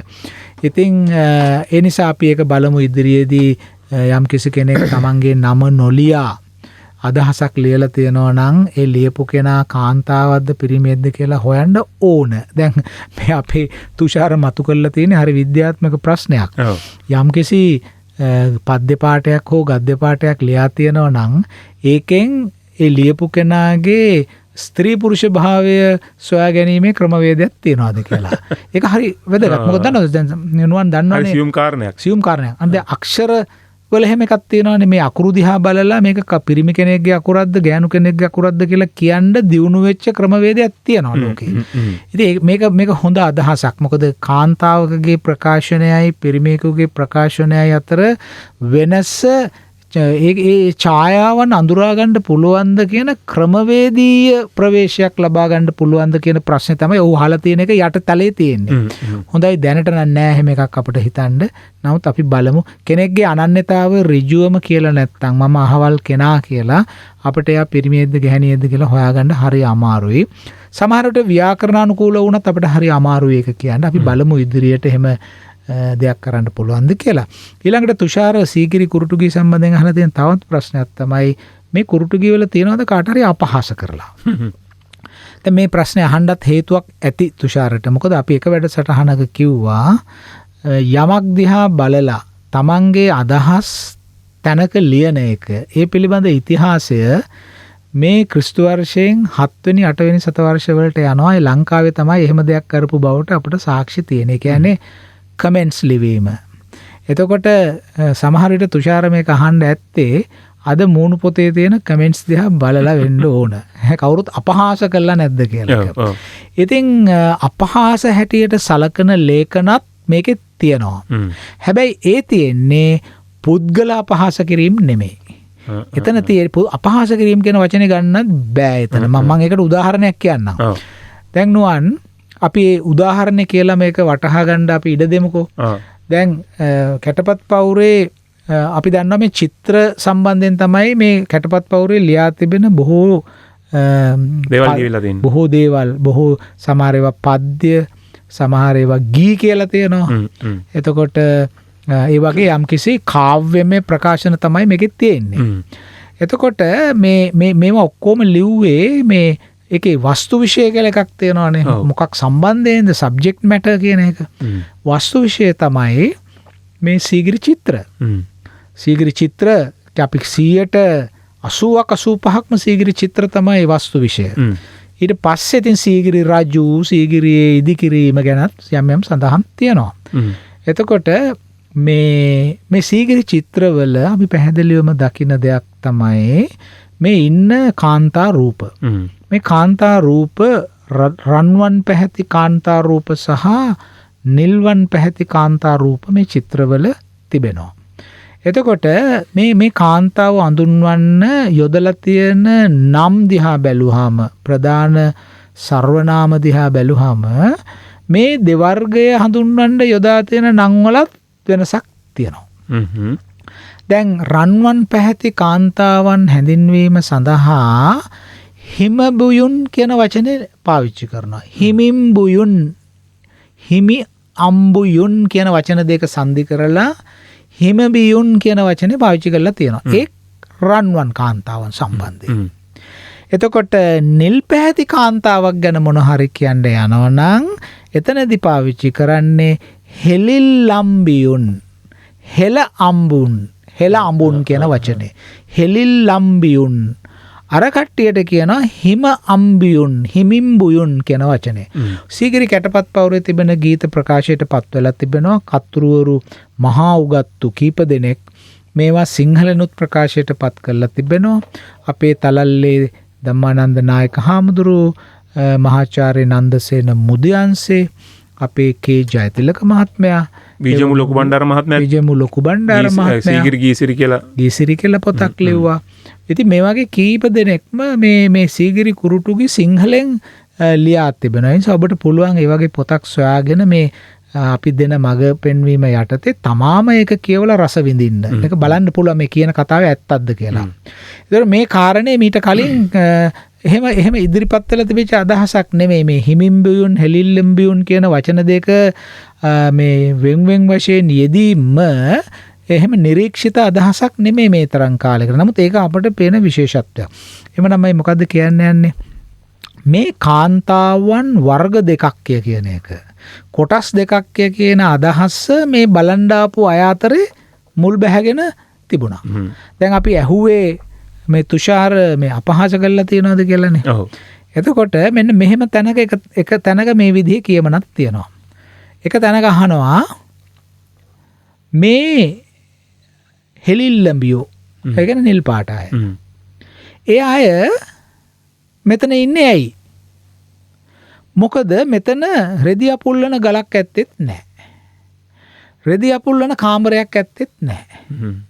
ඇයි මේ හෙලිල්ලඹියෝ මෙතන ඉන්නේ කියලා අහනවා. ඒ කියන්නේ ආපු කෙනා ඒ අයගේ තත්ත්වය පහත දැමීමේ අභිලාෂයෙන් තමයි ඒක කියන්නේ. ඒ කියන්නේ කුලගොත් ඇදලා අරගෙන කියනවා මෙහෙම කට්ටියක් ඇයි මෙහෙම ඉන්නේ මෙතන කියලා. එතකොට අපි පේනවා අර නිල් පාට කාන්තාව ගැන, එහෙම නැත්නම් හෙලිල්ලම්බියෝ ගැන, එහෙම නැත්නම් අපි හිතුවොත් හෙල අඹුවන් දේශීය කාන්තාවන්. අපි දන්නවනේ අපේ වැඩසටහන් වල අපි කියලා තියෙනවා ඒ අය කළු පැහැති කියලා නේ. කන්හා කියන වචනය, එතකොට කති කියන වචනය අපි පෙන්නලා දීලා තියෙනවා. දේශීය වශයෙන් අපේ අයගේ කළු පැහැත තමයි තිබුණේ කාක වන්න තිස්ස අපි කියලා තියෙනවා. එතකොට ඒ අය හෙල භාවය කියන එක යටින් ලියන්න බෑනේ මේ හෙල කාන්තාව කියලා. ඒ නිසා ඒක පෙන්වන්න වෙන්නේ වර්ණයෙන් සහ අංගපසංගෙන්. එතකොට දැන් කවුරු හරි ආපු කෙනෙක් මේ හෙල අම්බුවන්ට යම් කිසි අපහාසයක් කරනවා. ඒතර ඒක පැත්තකින් තිබේවා ඒක අපිට පැහැදිලි. ඒක නිකන් සදේ උපහාසයක් එතන තියෙන්නේ කවියේ. තව කෙනෙක් අහනවා ඇවිල්ලා ඒකේ අනිත් පැත්ත. එයා මොනවද කියන්නේ? අපි කවුරුත් දන්න නිල් කට්‍රොල් මලක වුණු වැට්කොල් මල්සේ කියන ගීය. ඒතර මේ මොකද්ද මේ කියන්නේ? මේ කටරොළු මල් මේ වැටකොළු මල් ඇමිනිලා තියෙන්නේ මොන මල් වලද? නිල් කට්‍රොල් මල් වල. දැන් කවියාට උවමනාවක් තිබුණා නම් කියන්න තිබුණා. දැන් මේ වැටකොළු මලට උපමා කරන්නේ කවුද? රන්වන් කාන්තාව. ඒ කියන්නේ හිමිම්බුයුන්, හිමාම්බුයුන්. එතකොට හෙලබියුන් තමයි අර නිල් කට්‍රොල් මලට උපමා කරන්නේ හෙල අම්බියුන්, හෙල කාන්තාව. එතකොට මෙතන කියන්නේ නිල් කට්‍රොල් මලක ඇවුණු වැට්කොල් මල්සේ කියලා කිව්වහම මේ වැටකොළු මල් එතිලා තියෙන්නේ කොහේ ගිහිල්ලාද? නිල් කටරොළු මල් වල. ඕක ඕන්නම් කවියට ලියන්න තිබුණා අනිත් පැත්තටත්. ඒ කියන්නේ වැටකොල් මලක මේ එතුණු නිල් කටරොල් මල් කියලාත් ලියන්න තිබුණා. ඒක හදලා ඒ යතිය ඕන්නම් යතිය තියලා ඒක එහෙම ලියන්නත් තිබුණා. නමුත් එහෙම ලිව්වේ නැහැ. මේවට කියන සෝෂල් සිමියොටික්ස් කියලා, සමාජ සංකේතාර්ථ. ඉතින් මෙහෙම බැලුවොත් එහෙම ඒ කවිය ලියපු කෙනා ලියලා තියෙන්නේ මේ කහ පාට අය ඇවිල්ලා මොකටද ඇමිනිලා ඉන්නේ නිල් පාට අය ආස්සේ. නිල් කට්රොල් මලක ඇවුණු එල්ලිච්ච ඇමිනිුණු කහපාට මල් කියන එක. එතකොට එතන අපිට පේනවා විශ්ලේෂණාත්මකව බැලුවොත් එහෙම ඔහු පක්ෂපාතී වෙලා තියෙන්නේ හෙලිල්ලම්බියන්ට නිල් පාට අයට. ඔහු ඉතා එතනත් තියෙන යම්කිසි විදිහේ උපහාසයක් තමයි. හැබැයි කොයිතරම් සංයමයකින් දේවල් කළා තියෙන්නේ කියන දැන් බලන්න දැන් ඒ අය ඒ තමන්ගේ අදහස් රුචි අරුචිකම් අපහාසයක් කියලා කියන්නේ රුචි අරුචිකම පිළිබඳ ප්‍රකාශයක්නේ නේද? ප්‍රශංසාව හා අපහාසය කියන දෙකම පුද්ගල රුචි අරුචිකම් පිළිබඳ ප්‍රකාශනයක්නේ. එතකොට අර හෙලිල්ලම්බියුන්ට අකමැති එක්කෙනා අහලා තියෙන එක්කෙනෙක්ව යොමු කළා නෙමෙයි. ඇඟිල්ල දික් කළා නමගම කියලා එහෙම නෙමෙයි. සංකල්පය තමයි ඔය විවේචනය කරලා තියෙන්නේ. ඇයි? බලන්න ඒකේ තියෙන රසය කොච්චරද කියනවනම් මෙහෙම ඒවා ඇත්තෙත් නෑ. නමුත් මෙහෙම කට්ටියක් මෙතන ඉන්නවා. ඒ මොකද කියලා එයා අහනවා. අනිත් කට්ටිය අහනවා ඇයි මේ නිල් කට්ටියගේ ඇමිනිලා ඉන්නේ කහ පාට කට්ටිය. හරි? එතන මේ දෙක දෙපැත්තට දැම්මම ඉතින් අපි තුෂාරට කියන්න තියෙන්නේ ඒ වගේ සමාජය තුල තිබුණු ඒ ඇත්තෙම ඔවුන්නේ ඇහුවේ ඒ කාන්තාවන් ගැන නෙමෙයි. ඔහු එළියන්නේ. ඒ සමාජයේ තිබුණු යම්කිසි ප්‍රවේගයක් සම්බන්ධයෙන් මතයක් ඔහු ප්‍රකාශ කරලා තියෙන්නේ. ඒ කියන්නේ ඒ රාජ්‍ය සභාවල හිටපු ස්වදේශික කාන්තාවෝ බිසෝවරු අපි දන්නවා දුටුගැමුණු රජුගේ කතීබිසව නේද? එතකොට ඔය වගේ අපේ හිටපු රජවරුන්ගේ රාමදත්තා වරුණදත්තා නිසක වශයෙන් මොකගය මේ සංස්කෘත නම් දාලා තියෙන නිසා ඒ අය ඉන්දිය සම්භවයක් තියෙන ඒ දුරින් ඥාති සම්බන්ධතාවක් තියෙන ඒ ලේවලට උරුමකම් කියන අය වෙන්න ඇති. ඉතින් එහෙම බැලුවම මේ ගැටුමක් මේකේ තිබුණයි කියලා පේනවා. ඉතින් තුෂාර අහපු ප්‍රශ්නෙට දෙන්න තියෙන උත්තරය තමයි අපහාස කියන වචනේ මේවා හඳුන්වන්න බෑ. නමුත් උපහාසාත්මක ප්‍රකාශන ඊටාම සංයමශීලී ලෙස ඉදිරිපත් කරපු උපහාසාත්මක ප්‍රකාශන ඊටාම විරලයි. නමුත් ওই තියෙන දෙකක් තමයි අපි උපුටා දක්වලා පෙන්වුවේ. එතකොට නුවන් මේ අපේ මේ අහන මේ ආය සීගිරිය සම්බන්ධයෙන් අපේ හුඟක් අපේ වැඩසටහනත් එක්ක සමීපව ඉන්න අපේ අජිත් ජයසේකර මහත්මයා ඕස්ට්‍රේලියාවේ ඒ මහත්මයාත් අහලා තියෙන වැදගත් ප්‍රශ්නයක්. මේ අදහස හුඟක් දෙනාගේ හිතේ තියෙන්න පුළුවන් ඇහුවේ නැති වුණාට මේ 500 අංගනන් ගැන කාමේ සීගිරි කැටවත් පවුරේ තියෙනවා 500ක් කාන්තා රූප තිබුණයි කියලා. එතකොට අපේ අජිත් ජයසේකර මහත්මයා අහන්නේ ඇත්තෙන්ම එහෙම කිව්වට එහෙම තිබුණයි කියලා ගැන සාක්ෂි තියනවාද? හරි? එතකොට අජිත් ජයසේකර මහත්මයා අහගෙන ඉන්නවා නම් අපි මේ ප්‍රශ්නෙට හොඳ පිළිතුරක් දෙන්නම් අපි සීගිරිය වැඩසටහනේදී ඔබට අපි පෙන්නන්නම් කාන්තාවන් ඔය දැන් ඉන්න ප්‍රමාණයට වැඩි ප්‍රමාණයක් සීගිරි මේ ගල් බෑන්දේ සිතුවම් කළා තියන්න ඇති කියන එක පෙන්වන්න ප්‍රමාණවත් පුරාවිද්‍යාත්මක සාක්ෂි අපි සීගිරියට ගිහිල්ලා අපි කරන්න බලාපොරොත්තු වෙන වැඩසටහනේදී අපි ඉදිරිපත් කරන්න බලාපොරොත්තු වෙමින් ඉන්නවා. මේ ඊළඟට තව උත්තර දිය යුතු ප්‍රශ්නයක් තියෙනවා අපේ හිතවත් අනෝමා මග්ගොනගේ මහත්මිය දිග ලිපියක් ලියලා තිබුණා මේ යක්ෂයින් ගැන. ඉතින් අපි මේ යක්ෂය ගැන අපි දිගට කතා කරලා තිබුණා වැඩසටහන. කවුද යක්ෂයෝ කවුද කියලා වැඩසටහන YouTube එකේ ගැහුවොත් අන්ලිමිටඩ් හිස්ටරි කවුද කියලා ඇහුවොත් ටක් ගාලා එයි අපේ වැඩසටහන. ඉතින් අනෝමා මහත්මිය අහපු ප්‍රශ්නෙට දෙන්න දෙන උත්තරේ තමයි ඔබ යක්ෂයින් ගැන හිතාගෙන ඉන්න වුණ අමනුෂ්‍යයන් කියලා ඔබගේ ලිපියේ පෙනුණා මට ඔබ එහෙම ස්ථාවරයක ඉන්නවයි කියලා. ඉතින් ඒ නිසා අපි YouTube නාලිකාවට ඇතුළත් කරලා තියෙන අපි කරපු වැඩසටහනක් යක්ෂයින් නාග වගේ ඒ මනුෂ්‍ය කණ්ඩායම් ගැන අපි කරපු වැඩසටහනක් තියෙනවා. ඒ වැඩසටහන සවන් දුන්නොත් ඔබතුමියට තියෙන ගැටලු කුකුස් යම් දුරකට සමතයකට පත් කරන්න පුළුවන් වෙයි කියලා අපි හිතනවා. ඔබ ඔබේ ප්‍රශ්නය කියලා තිබිච්ච විදිහට අදහස් කරපු විදිහට මේ අපේ ඉතිහාසය සම්බන්ධයෙන් යක්ෂ කියන වචනයෙන් හඳුන්වන්නේ අද අපි විශ්වාස කරන විදිහේ මේ අපට නොපෙනී ඉන්න එහෙම නැත්නම් අපට අනවින කරන එහෙම අద్භූත කට්ටායමක් නෙමෙයි ප්‍රජාවක් නෙමෙයි කියන එක විතරක් අපි මේ වැඩසටහනේ මේ අවස්ථාවේදී සඳහන් කරනවා. ඒ පිළිබඳ වැඩිදුර දැන ගැනීමට ඔබතුමියට අපි ආරාධනා කරනවා YouTube නාලිකාවේ තිබෙන මේ යක්ෂයන් සම්බන්ධයෙන් අපි කරපු වැඩසටහන නරඹන්නේ කියලා. එතකොට ඔබතුමියට ප්‍රාමාණික ඒ සම්බන්ධයෙන් ප්‍රාමාණික පිළිතුරක් ලබා ගන්න පුළුවන් වේ. අනෝම මහත්මියට යක්කු ගැන වැඩසටහන මතක් කරන වෙලාවේ අපේ 27 වෙනි වැඩසටහනේ 1 2 3 කියන කොටස් ටික බැලුවා නම් යක්කු කවුද බොලව් කියලා අපි මේ ඔය යක්කු ගැන කතන්දරේ කියලා තියෙනවා.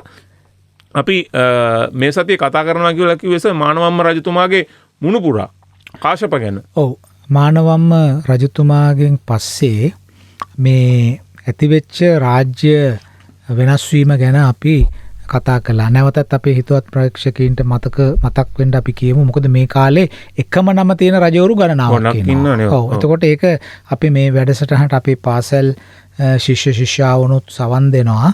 ඉතින් මම ඒක නැවතවරක් පැහැදිලි කරන්නම්. මානවම්මට පුතු 4 දෙනෙක් සහ දූවරු 4 දෙනෙක් හිටියයි කියලා අපි කිව්වා. ළමයි 8 දෙනෙක්. එතකොට මානවම්මගේ පුතු 3 දෙනා පළවෙනියා අග්ගබෝධි, දෙවෙනියා කස්සප, තුන්වෙනියා මහින්ද, හතරවෙනියා ගැන එතරම් ලොකු සඳහනක් නැහැ නම් වශයෙන් 14 දෙනෙකුත් හිටියා. මානවම්ම රජතුමාගෙන් පස්සේ මේ ලංකාව පාලනය කිරීම සඳහා සම්බන්ධ වෙන්නේ ඔවුන්ගේ පළවෙනි අනුපිළිවෙලින් එන පුතු 3 දෙනා. අග්ගබෝධි, කස්සප සහ මහින්ද. මට මතකයි අපි ගිය සැරේ වැඩසටහන නිමා කළේ එක්තරා තැනකින් ඔබ ඇහුවා මගෙන් ඒ කීවෙනි කස්සපද කියලා. අපි ප්‍රශ්නෙම පටන් ගමුකෝ. එතකොට මානවම්මගේ පළවෙනි පුතා තමයි අග්ගබෝධි. ඔහු 5 වෙනි අග්ගබෝධි හැටියට තමයි රජ වෙන්නේ. ඊට පස්සේ ඔහු ක්‍රිස්තු වර්ෂයෙන් 718 දී රාජ්‍යත්වයට පත් වෙලා ක්‍රිස්තු වර්ෂයෙන් 724 වෙනකන් අවුරුදු 4ක් තමන්ගේ පාලනය අරගෙන යනවා. ඊළඟට 5 වෙනි අග්ගබෝධිකෙන් පස්සේ රාජ්‍ය බවට පත්වන කස්සප දෙවෙනි පුතා ඔහු 3 වෙනි කාශ්‍යප නමින් තමයි රජ වෙන්නේ. එතකොට ඊට පස්සේ ඔහුගේ ඊළඟ බාල පුතා මහින්ද ඔහු පළවෙනි මහින්ද ඔහු තමයි අපට පළවෙනි වතාවට මේ රාජ්‍යත්වයට මහින්ද නමින් එන කෙනෙක් හැටියට පේන්නේ. නිසා ඔහු අපිනේ ওই පළවෙනි දෙවෙනි කියන නම් දාගෙන දෙන්නේ. ඒ නමින් හැදෙන්නේ අපේ දූරාවලි ගත කිරීමේ පහසු සඳහනේ අපි 1 2 කියලා දාලා තියෙන. ඒකට පළවෙනි මහින්ද රජ බවට පත් වෙනවා. එතකොට 5 වෙනි අග්ගබෝධි මේ රාජ්‍යත්වය අරගෙන යනවා. අපි ඒ ගැන දිග මේ කතාවක් අපි පැහැදිලි කළා. එතකොට ඊට පස්සේ මේ කාලෙදී මේ 5 වෙනි අග්ගබෝධි රාජ්‍යත්වය අරගෙන යනවා අවුරුදු 6ක කාලයක් 718 724. ඊට පස්සේ 3 වෙනි කාශ්‍යප සහෝදරයානේ අග්ගබෝධිගේ එයා රජ බවට පත් වෙනවා. ඊට පස්සේ ඔහුගේ බාල සහෝදරයා මහින්ද පළවෙනි මහින්දනේ. පස්සේ පළවෙනි මහින්දගේ තියෙන ලක්ෂණයක් තමයි ඔහු අභිෂේක වුණේ නැහැ. ඔහු ආදිපාද කෙනෙක් හැටියටමයි හිටියේ. යුව රජ කෙනෙක් හැටියට හිටියව අභිෂේක වුණේ නැහැ. එතකොට මේ දැන් 5 වෙනි අග්ගබෝධි රජතුමාගෙන් පස්සේ 3 වෙනි කාශ්‍යප බලයට එනවා. 3 වෙනි කාශ්‍යප තමන්ගේ බාල සහෝදරයා යුව රජ හැටියට පත් කරා ගන්නවා මහින්ද. ඔහොම කරලා මේ රාජ්‍යයෙන් දැන් පවත්වාගෙන යනවා. මම අර මුලදිත් කිව්වා ගිය වැඩසටහනෙත් මානවම්ම රජවරු හරි ප්‍රතාපවත් රජවරු. මානවම්ම පෙළපතේ රජවරු. මේ දැන් අපි කියවනේ දෙවෙනි ලම්බකර්ණ වංශය දැන් ආරම්භුණයි කියලා අර ශිලාමේඝ වර්ණ අර භස්මාවශේෂ බෙහෙත් හැටියට ගත්ත තැන ඉඳලා. එතකොට මේ දැන් මේ අග්ගබෝධි මිය ගියාට පස්සේ කාශ්‍යප 3 වෙනි කාශ්‍යප නමින් රජ වෙනවා. ඔහුගේ බාල සොහොයුරා මහින්ද තම රජ වුණේ නැහැ. නමුත් ඔහු යුව රජ හැටියට වැඩ කටයුතු කරන නැගෙනහිර පළාතට යවලා. දැන් මේ අපේ ඉතිහාසයේ නැගෙනහිර පළාත ගැන නොඑක් තැන්වල නුවන් කතා කරනවා. කතා කළාට අපි කියන්නේ වංශ කතාවල සඳහන් කරලා තියෙනවා. නමුත් අපි ඉතිහාසය කතා කරනකොට අපි රුහුණු පිහිටි මායා කියන තුනට මුල් තැන දීලා එහෙම කතා කළාට අපි නැගෙනහිර ප්‍රදේශය ගැන එතරම් දැඩි අවධානයක් යොමු කළා නැහැ. එහෙම යොමු නොවෙන්න එක හේතුවක් තියෙනවා. පුරාණ රුහුණු රටේ කොටසක් හැටියට තමයි නැගෙනහිර පළාත තිබුණේ.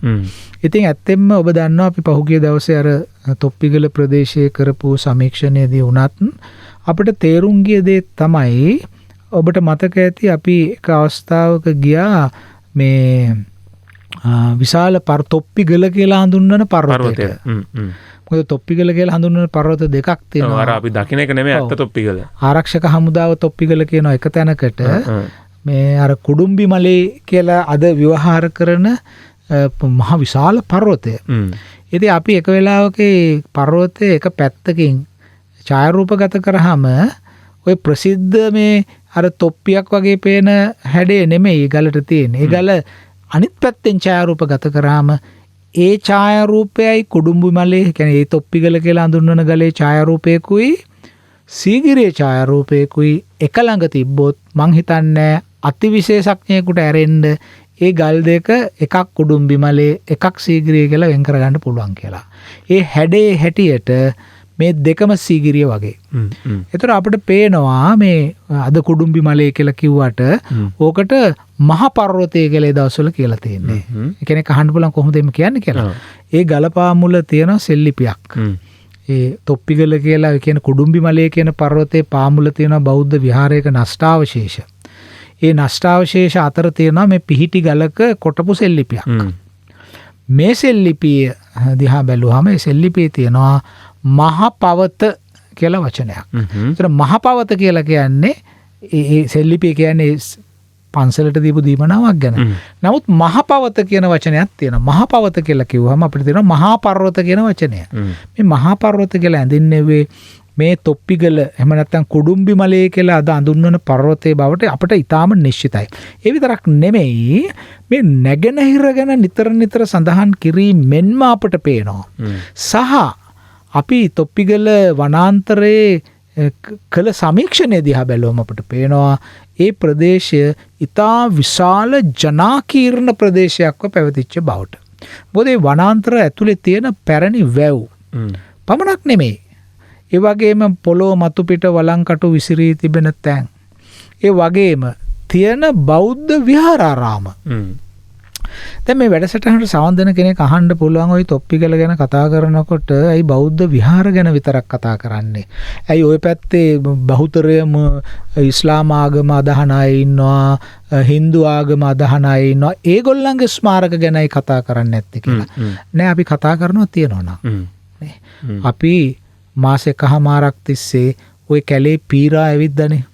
පීරා ඇවිද්දේ අපි ඇවිද්දේ මේ රටේ ඉතිහාසයට අදාළ කුමන අන්දමේ ස්මාරක තියනවාද කියලා බලන්න. අපි ඒ ගමන ගියේ මේ තෝරා බේරාගෙන යම්කිසි සුවිශේෂී ස්මාරක ටිකක් තෝරාගෙන ඒවා ලෝකයට හෙළිදරව් කිරීමේ අරමුණින් නෙමෙයි. මොකද අපි මේ සමීක්ෂණය කරලා ඉවර වෙච්ච ගමන්ම අපි දැක්ක සමහර ජනමාධ්‍යවල එවැනි අදහසක් මතු කරන චෝදනාවන් කළා තියෙනවා මේ කෝවිඩ් වසංගතයේ තියෙන කාලේ බොහොම රහසිගතව තොප්පිගල කැලේට ගිහිල්ලා මෙහෙම ව්‍යාපෘතියක් කරයි කියලා. ඇත්තෙන්ම අපි ඊටාම උවමනාවෙන් බැලුවේ මේක රුහුණේ උතුරුම සීමාවට අපි ගියේ පුරාණ රුහුණේ. අපිට උවමනා වුණේ එහි තියෙන නියම සංස්කෘතික භූමි දර්ශනය තේරුම් ගන්න. ඉතින් එතන හින්දු කෝවිල් පැරණියවත් තිබුණා නම් අපි ඊටාම සන්තෝෂයටපත් වෙනවා. මෙන්න ලංකාවේ පොළොන්නරුව හා අනුරාධපුරයේ හැරුණු විට මෙන්න මේ පළාත්වලත් මේ නෂ්ටාවශේෂ තියෙනවා පැරණි හින්දු කෝවිල් වල. එහෙම නැත්නම් ඉස්ලාම් භක්තිකයන්ට අයිති මොන හරි ස්මාරකයක් තියෙනවා නම් සොහොන්ගලක් හරි තියෙනවා නම් මෙන්න මෙහෙම උකුත් තියෙනවා. මේ ප්‍රදේශයේ ඉතිහාසය මේ විදිහටයි වර්ධනය වෙලා තියෙන කියන විවෘත මනසකින් අපි එහෙට ගිය නිසා මේ වැඩසටහන අහනකොට වුණත් කෙනෙක් අර්ථ දක්වන්න එපා. අපි තොප්පිගල වනාන්තරයේ උදාහරණට අරගෙන මේක ඇතුලේ විශාල බෞද්ධ විහාර ප්‍රමාණයක් තියෙනවායි කියන එක පක්ෂපාතීව කියන විග්‍රහයකට ගන්න එපා.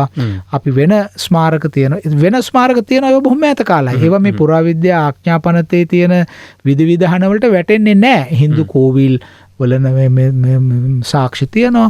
ඒවා ඒ පුරාවස්තු ස්මාරක කියන සීමාවට වැටෙන්නේ නැහැ. විද්‍යාත්මක කාලය නිර්ණය කරන්න පුළුවන්නේ. පුළුවන් නේ ඒවට තියෙනවනේ දේවල්.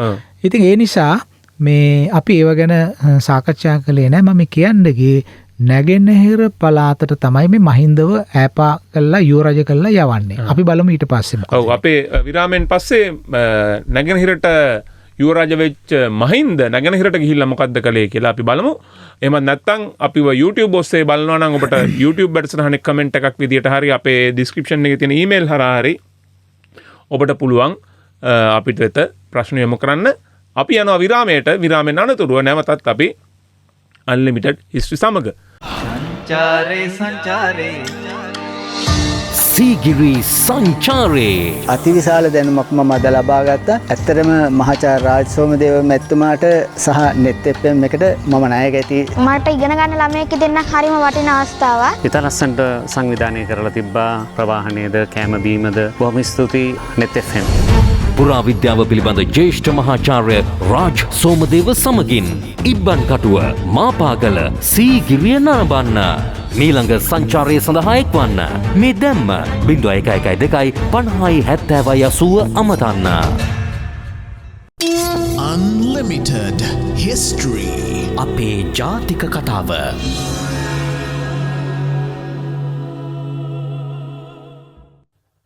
අපි යලිත් අන්ලිමිටඩ් හිස්ටරි වැඩසටහනත් සමග තුන්වෙනි කොටසට 98 වෙනි වැඩසටහනේ එකම මේ වැඩසටහන ආරම්භයේදී ඔබට සඳහන් කරන්න ඕනේ අපි 99 වෙනි වැඩසටහන 100 වෙනි වැඩසටහන 101 වෙනි වැඩසටහන අපි ගෙන එන්න බලාපොරොත්තු වෙන්නේ 50 වෙනි වැඩසටහනයි 51 වෙනි වැඩසටහනයි ගෙන ආපු සීගිරි පරිශ්‍රයේ සිට ඔබ දන්නවා අපි ජල උද්‍යානය ශිලා උද්‍යානයේ කෙරවලකින් අපිට 51 සහ 50 වැඩසටහන අවසන් කරන්න උනා අපි පොරොන්දු වුණා සීගිරි ඉතුරු වැඩසටහන් ටික ඔබ වෙත ගෙන එනවා කියලා. ඉතින් ඔබ දන්නවා මෙවැනි බාහිරට ගිහිල්ලා වැඩසටහනක් කරනවා කියන එක ලේසි පාසු කටයුත්තක් නෙමෙයි. හැම පැත්තෙම අභියෝග එල්ල වෙන කාලයක මේ තෙල් ප්‍රශ්නය මේවත් තියෙන කාලයක ඉතින් මේ අභියෝගය ජයගෙන අපේ රට ජාතිය වෙනුවෙන් අපි මේ වැඩසටහන කරනවා. ඉතින් ඔබට අපි බොහොම කාරුණික ඉල්ලීමක් කරනවා ඔබට පුළුවන් මේ සඳහා අත්උදව් දීමක් කරන්න විශේෂයෙන් විදේශගත ශ්‍රී ලාංකිකයන්ගෙන් ඉල්ලනවා මේ වැඩසටහන සඳහා අපිට ඔබේ නොමසුරු සහයෝගය ලබා දෙන්න. ඉතින් ඔබට පුළුවන් අපිට කතා කරන්න 0112507080 ඔස්සේ හෝ නැත්නම් ඔබ අපව නරඹමින් ඉන්නවා නම් අපේ YouTube වැඩසටහනේ description එකේ අපිව සම්බන්ධ කරගත හැකි මාර්ගයන් බොහොමයක් තියෙනවා. ඉතින් ඒ ඔස්සේ අපිව සම්බන්ධ කරගෙන අපිත් එක්ක අපිට හයියක් වෙන්න අපිට සහයෝගයක් වෙන්න අපිට අත්වලක් වෙන්න මේ වැඩසටහන් 100කට ආසන්න ප්‍රමාණයක් ගුවන් කාල සති 100ක් තිස්සේ ජාතිය නාලිකාව net FM ඔබ වෙත ආපු මේ සත්කාරයට ඔබෙනුත් යමක් එකතු වුණා කියන සන්තුෂ්ටිය විඳින්න කියලා අපි ආරාධනා කරමින්මස අපි අපේ සාකච්ඡාවට එමු. මේ මහින්ද එහෙම නැත්නම් පළවෙනි මහින්ද නැගෙනහිරට යෑමෙන් තමයි අපි ගිය වැඩසටහනේ මේ ගිය වැඩසටහනේ ගිය කොටසේ නැවතීමේ තිබ්බේ. ඔව්. දැන් අපිට මේ කතාව නැවත මතක් කළොත් තුන්වෙනි කාශ්‍යප සහ ඔහුගේ බාල සහෝදරයා මේ ඔක්කොම මානවම්ම රජතුමාගේ දරුවෝ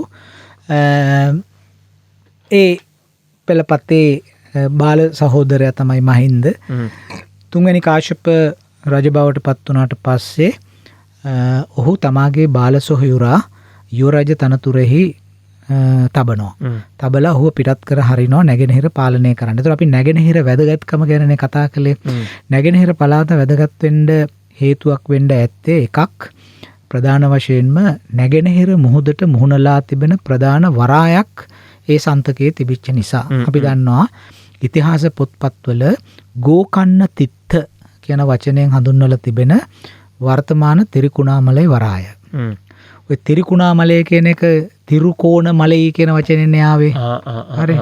එතකොට අපි කිව්වේ ගෝකන්න තිත්ත ගෝකන්න තීර්ථය. එතකොට ඒ ගෝකන්න තීර්ථේ පුරාණ බෞද්ධ විහාරයක් තිබුණා. අපි දන්නවා තීර්ථ කියන වචනෙන් අදහස් කරන්නේ වරාය කියන එක. එතකොට තීර්ථ කියන වචනේ තමයි පසු කාලයක තොට කියලා අපි කියන්නේ. තොටලු තොට කියලා කිව්වේ කිරින්දේ තිබිච්ච වරායට. එතකොට මා තොට මහා තිත්ත කියන්නේ මා අපේ මන්නාරමේ තියෙන වරායට. එතකොට ගෝකන්න තිත්තය කියලා කියන්නේ අද තිරිකුණාමලේ වරාය. එතකොට මේ නැගෙනහිර පළාත ගැන රජවරු අනුරාධපුරයේ හිටපු රජවරුන්ගේ අවධානය වැඩිපුරම යෙදෙන්න එක හේතුවක් වෙන්න ඇති කියලා හිතනවා මේ ගෝකන්න තිත්ත වරායේ ක්‍රියාකාරීත්වය. අනික නුවන් ගෝකන්න තිත්තේ පමණක් නෙමෙයි මේ නැගෙනහිර වෙරළේ අපිට තිබිච්ච වරායවල්. ගෝකන්න තිත්තේ ස්වභාවික වරායක්, ඒ වගේම විශාල වරායක්, ලොකු ප්‍රයෝජනයක් ගන්න පුළුවන් වරායක්. නමුත් ඒ වරායක් හැටියට ප්‍රයෝජනයට ගන්න පුළුවන් බුහු ලක්ෂණ තිබෙන එහෙම නැත්නම් මුහුදු ලක්ෂණ තිබෙන අපි කියන සීස්කේප් කියලානේ මේ මුහුදු භූ දර්ශනයක් තිබෙන තැන් කීපයක්ම නැගෙනහිර වෙරළෙත් තිබුණා. දැන් අපිට වංශ කතාවල පෙනෙනවා මේ පල්ලව වංක කියන නම විශේෂයෙන්ම මේ 10 වෙනි සතවර්ෂයෙන් පස්සේ අපිට පල්ලව වංක වරාය ගැන අහන්න හම්බෙනවා. අද එතනට කියන්නේ පල්වක්කි කියලා. ඒ කියන්නේ මුලතිව් ප්‍රදේශයට කිට්ටුව තමයි මුහුදු වෙරළේ මේ තැන තියෙන්නේ. ඉතින් එක්තරා අවස්ථාවක ඒ ස්ථානයේට සම්බන්ධව හිටපු අපේ හිතවතෙක් කිව්වා ඇත්තටම තවමත් ඒ පල්වක්කි කියන ප්‍රදේශයේ මුහුදු වෙරළේ රැල්ල ඇවිල්ලා සෝදාගෙන යනකොට ඇතැම් තැන්වල ගල් කණු කැබලිති එහෙම පේන්න තියෙනවා කියලා. සමහරට ගල් කණු කැබලිති නොවෙන්නත් පුළුවන් එක කෙනෙක් පරීක්ෂා කරොත්. මොකද ඒ කාලේ නැව්වලට පාවිච්චි කරේ ගල් වලින් කරපු නැංගුරන්. මටත් මේ හිතුණා ඒකම දන්නේ නැහැ. ඔව් ගල් නැංගුරන් අපේ මේ ගාල්ලේ තියෙන මේ සමුද්‍රීය කෞතුකාගාරේ ගල් නැංගුරන් තියෙනවා සර්. කාන්න ගල් නැංගුරන් තියෙනවා. ඔය ගිහිල්ලා බලන්න ඕන අපේ ගාලු කොටුවේ තියෙන්නේ. ඔව් ඉගෙන ගන්න අපේ පාසල් ශිෂ්‍යෝ විශ්වවිද්‍යාල ශිෂ්‍යෝ ඒ වගේම අපේ හිතවත් ශ්‍රාවකයෝ මේ ගාල්ලට එහෙම යනවා නම් ඒ ගාල්ලේ සමුද්‍රීය කෞතුකාගාරය දෙකක් තියෙනවා. එකක් ජාතික කෞතුකාගාර දෙපාර්තමේන්තුව මගින් නඩත්තු කරන කෞතුකාගාරයක්. ඒ වගේම මධ්‍යම සංස්කෘතික අරමුදල මගින් ගොඩනගලා තියෙන කෞතුකාගාරයක් තියෙනවා. මේ දෙකම එකසේ වැදගත්. ඉතින් ඒක බැලලා අපේ මුහුදු උරුමය මුහුදත් එක්ක තිබිච්ච අපේ උරුමය ඒ කෞතුකාගාරවල ප්‍රදර්ශනය කරලා තියෙනවා. දැන් අපි ඉතිහාසය කියලා කිව්වම හුඟක් දන්නේ ගොඩබිම දේවල් විතරනේ නෝන්නේ නේද? නමුත් අපි එක දෙයක් මතක තබා ගත යුතු තිබෙනවා. මේ ගොඩබිම අපි දූපතක්. අපි ඉතිහාසයේ බොහෝ කලක සිට භූවිද්‍යා ඉතිහාසයේ බොහෝ කලක පටන් අපි දූපතක් අපි ඉන්දියාවෙන් ගැලවිලා වෙන් වෙලා ගියා මේ ස්වභාවික ක්‍රියාවලිය නිසා. අපි දන්නවා ඔය වෙග්නර්ගේ වාග්නර් කියලා සමහර අය කියනවා මහද්වීප ප්ලාවන කල්පිතය කියලා එකක් තියෙනවා නේ. කොන්ටිනෙන්ටල් ඩ්‍රිෆ්ට් කියන අදහස. ඔව් අපි පාසලේදී මේ මහද්වීප ප්ලාවිතය ගැන ඉගෙන ගන්නවා. මම දන්නේ දැන් උගන්වනවාද කියලා. ඉස්සර නම් අපිට ඉගෙනුවා එහෙම එකක් තියෙනවා කියලා. ඉතින් මේ ගොඩබිමවල් එහෙට මෙහෙට තල්ලු වෙලා යනවා. මීට අවුරුදු බිලියනයකට උඩදී ලෝක සිතියම බැලුවොත් එහෙම විද්‍යාඥයෝ ගොඩනගලා තියෙනවා ඒවා. ඉතින් බැලුවම මේ අද තියෙන ලෝකේ නෙමෙයි. අර ගොඩ්වානාලන්තය ඒ වගේ සීමිත කොටසක් තිබුණේ. ඉතින් දැන් අද වුණත් මේ මහද්වීප එහාට මෙහාට ප්ලාවනය වෙනවා. වෙන් වෙලා ගැලවිලා යන්න පුළුවන්. අපි දන්නවා මහද්වීප යට තියෙන ප්ලේට්ස් ගැටෙනවා. සුනාමි තත්ත්ව ඇති වෙනවා ඒවෙන් නේද? හුඟක් ලොකු භූවිද්‍යාත්මක ක්‍රියාවලියක් සමහර ගිනි කඳු මූද යට තියෙන ඒවා විදාරණය වෙනවා. ඉතින් ඒවා අපි දන්නවා. ඉතින් මම මේ කියන්න ගියේ මේ වරාය වල අපේ නැගෙනහිර වෙරළේ දියුණු වෙලා තිබුණා. ওই පල්වක්කි වල තිබිච්ච වරාය පල්ලව වංක කියලා තමයි අපේ වංශ කතාවල සඳහන් වෙලා තියෙන්නේ. පළවෙනි පරාක්‍රම බාහු රජතුමා ඔබ අපි ඉදිරියේදී එක කතා කරනවා. බුරුමේ හිටපු අලාඋසීතු කියන රජතුමා සමග සංග්‍රාමයකට පැටළුණා, යුද්ධයකට පැටළුණා. ඒ වෙලාවේ ඒ නැව් ඒ යුද්ධයට අවශ්‍ය කරන යාත්‍රා නැව් තැනීම සඳහා මේ පල්ලව වංකවල තිබුණයි කියලා නැව් තටාංකාංගනයක් පේන හැටියට ඒක අර ඩ්‍රයි ඩොක් කියලා අපි කියන්නේ. එහෙම එකක් හදලා තිබුණා කියලා අපිට පේන සාක්ෂියක් තියෙනවා. ඉතින් පල්ලව වංක විතරක් නෙමෙයි නෝන් ගෝකන්න තිත්තේ පහු කරගෙන පල්ලෙහාට එනකොට දැන් ওই ලංකාපට්ටනම කියලා අද හඳුන්වන්නේ ප්‍රදේශය ලංකාපටුන කියලා. ලංකාපටුනත් කුඩා වරායක්. අපි දන්නවා මේ දන්තධාතුන් වහන්සේ වැඩම කළේ හේමමාලා හා දන්ත කුමරු මේ ලංකාපට්ටනම කියන අදටත් ඒ වරාය ලක්ෂණ තියෙනවා සර්. වරාය ලක්ෂණ එතන තියෙනවා. ඉතින් කුඩා යාත්‍රා එතනට අරගෙන එන්න පුළුවන්කම තියෙනවා. ඔව් ග්‍රීවයක් දක්වා රජතුමා ගියා කියලා නේද මහවංශයේ සඳහන් වෙලා තියෙන්නේ. එතකොට ඒ වගේ කරවටක් දක්වා යන්න පුළුවන් අදටත්. ඉතින් ඒ වගේ එතකොට ඒ ලංකාපට්ටනම තියෙනවා. ඊට පස්සේ තවත් පල්ලෙහාට එනකොට අපිට හම්බෙනවා ඔය අරුගම්බේ ප්‍රදේශය. ඒ වුණාට වරායකට අයිති සාක්කි තාම කවුරුත් පුරාවිද්‍යාඥයෝ නිල වශයෙන් තහවුරු කරලා නැහැ. නමුත් එහි පිහිටා තිබෙන පිහිටීම දිහා බැලුවම වරායකට උචිත හුඟක් ලක්ෂණ තියෙනවා. එතකොට අදත් මූදු මහ විහාරය කියලා විශාල විහාරයක් එතන තියෙනවා. ඒ විහාරයේ සීමාව මූදු වෙරළ. අපි මූදු වෙරළට ගියාම අපිට පේනවා මේ ගොඩනැගිලි නෂ්ටාවශේෂවල සුන්බුන් වැල්ලට යට වෙලා තියෙනවායි කියලා. ඉතින් සමහර විට මූදු මහ විහාරය වගේ විශාල විහාරයක් දියුණු වෙන්නත් හේතු වෙන්න ඇත්තේ මේ ඒක වරායක් හැටියට ඒ ස්ථානයේ ක්‍රියාත්මක කරපු නිසා. ඒ වගේම ඒ තවත් පල්ලෙහාට ගියොත් නෝන ඔය කුමන කැලෑවේ. කුමන කැලෑවේ ඇතුළෙත් කුඩා නැංගුරම් පලක් තොටුපලක් තිබිච්ච බව අපිට පේනවා. ටොලමිගේ සිතියම් වල ඒ වරාය ලකුණු කරලා තියෙනවා එතන වරායක් තිබුණා කියලා. එහෙම දිගට ආවොත් එහෙම ඊට පස්සේ පටනංගල කියන ස්ථානයේ තියෙනවා රෝමකාසි මහා විශාල ප්‍රමාණයක් එතන හම්බුණා. දැන් යාල කැලේ ඇතුලේ මූදායිනේත්. පටලංගල මේ වනජීවී නිවාහනකුත් තියෙනවා පටනංගල. ඒතර දැන් අපි නිවාහනය ගිහිල්ලා මේ වනසිරිය විඳිනා වගේම ඔය ඓතිහාසික දේවලුත් බලන්න පොඩ්ඩක් බලන්න තැන් වලට ගිහිල්ලා අපි සාදරයෙන් ආරාධනා කරනවා. ඔය පටනංගල ඒ මූදායිනේ තියෙන ගොඩැල්ලේ එනුවන් වැහි කාලයට එහෙම රෝමකාසි එහෙම මතුවෙනවා. පබළු එහෙම මතුවෙනවා. අපි අහුලලා තියෙනවා ගිහිල්ලා මේ අපේ සමීක්ෂණ කටයුතු වලදී. ඊට පස්සේ පටනංගල පහු කළාම අපිට හම්බුණා කිරින්ද වරාය. ඒක තමයි තොටලු තොට කිව්වේ. ඉතින් දැන් බැලුවම මේ නැගෙනහිර කලාපයම ඊටාම සක්‍රීය දායකත්වයක් දැක්වුවා මුහුදු වෙළඳාමට. ඉතින් ඒ නිසා අපේ රජවරු අග්නිදිගාසියාව පැත්ත ගැන කල්පනාවෙන් ඉන්න ඕන නිසා මේ නැගෙනහිර රට නැගෙනහිර පැත්ත පාලනය කිරීම ගැන හුඟක් ලොකු අවධානයකින් හිටියා. ඉතින් ඇත්ත වශයෙන්ම අපේ අර හිතවත් සුනීත ගුණතිලක මහත්මයාත් අහලා තිබුණා නවසීලන්තයේ ඉන්න මේ භූදේශපාලනය ගැන අපේ දාටෝපතිස්ස රජතුමාගේ කාලේ අපි ඒක කියන්න ගිහිල්ලා කිව්වේ නැහැ කියලා. ඉතින් අපි ඉදිරියේදී මේ ලංකාවේ භූදේශපාලනයේ ඉතිහාසය පිළිබඳව අපි වෙනම වැඩසටහනක් කරන්න බලාපොරොත්තු වෙමින් ඉන්නවා. ඉතින් අපි සුනීත මහත්තයාට මතක් කරන්න කැමතියි. අපි ඒකෙදී දීර්ඝ වශයෙන් මේ කාරණා කතා කරන්න බලාපොරොත්තු වෙමින් ඉන්නවා. ඉතින් වන් දැන් නැගෙනහිරට ගියානේ. දැන් අපිට පේනවා මේ අයියා මලෝ දෙන්න. කවුද මේ තුන්වෙනි කාශ්‍යපයි? මහින්දයි. පළවෙනි මහින්ද හැටියට එයා පෙනී හිටින්නේ. මේ දෙන්න ඊටාම සාමකාමී හා අවබෝධයෙන් කිසිදු ගැටුමක් ඇති කරගන්නේ නැතුව පාලනය අරගෙන යනවා. හරි මහින්දල ඒ දවස්වල ඉඳන්ම අයියා මල්ලෝ ගැටෙන්නේ නැතුව පාලනය කරන්න දක්ෂයි නේද? මේ ඉතිහාසයේ පේන හැටියට එහෙම සිද්ධියක් සිද්ධ වෙලා තියෙනවා. ඉතින් මේ කිසිම ගැටුමක් නැතුව මම මේක කියන්න එක හේතුවක් තියෙනවා. මේ ඉතිහාසයෙන්ම උපුටා ගන්න හේතුවක්. මොකද මේ දෙන්නගේ පාලනයේදී මිනිස්සුන්ට උවමනා දූෂණ වංචා කරන්න ඉඩක් නොලැබිච්ච බව පේනවා. එතකොට දැන් නැගෙනහිර පැත්ත වෙළඳාමට සම්බන්ධ වෙන්න ඇති වරායන් එනවා යන වරායවන් තියනවා නැව් වෙනවා යනවා මිනිස්සු එනවා ගනුදෙනු කරනවා. එහෙම දේවල් තියෙනවා. රටට ආදායමක් එන දේවලුත් තියෙනවා. ඒතර කාශ්‍යප අනුරාධපුරේ පාලනය කරනවා. ඒ වෙනකොටත් මාතොට වරායත් ක්‍රියාත්මකයිනේ. ඒ වයින්ුත් ආදායම් එනවා. ඇතුලේ තියෙන දේශීය ආදායම් තියෙනවා. මේවා පාලනය කරනකොට දැන් පාලනය කියන්නේ මොකක්ද කියන එක කෙනෙකුට කුසක් ඇති වෙන්න පුළුවන්නේ. දැන් පාලනය කියලා කියන්නේ ඇත්තෙම බැලුවොත් එහෙම පාලනයට සම්බන්ධ වෙන අංශ තුනක් තියෙනවා. එකක් තමයි රාජ්‍ය කියන එක පැත්තකින් තියෙනවා. අනිත් පැත්තෙන් තියෙනවා වෙළඳාම මාකට් වෙළඳපොළ තියෙනවානේ. අනිත් පැත්තෙන් තියෙනවා සිවිල් ජනතාව, සිවිල් සමාජය. පාලනය කියන්නේ ওই තුන අතර තියෙන සංනිවේදනයනේ.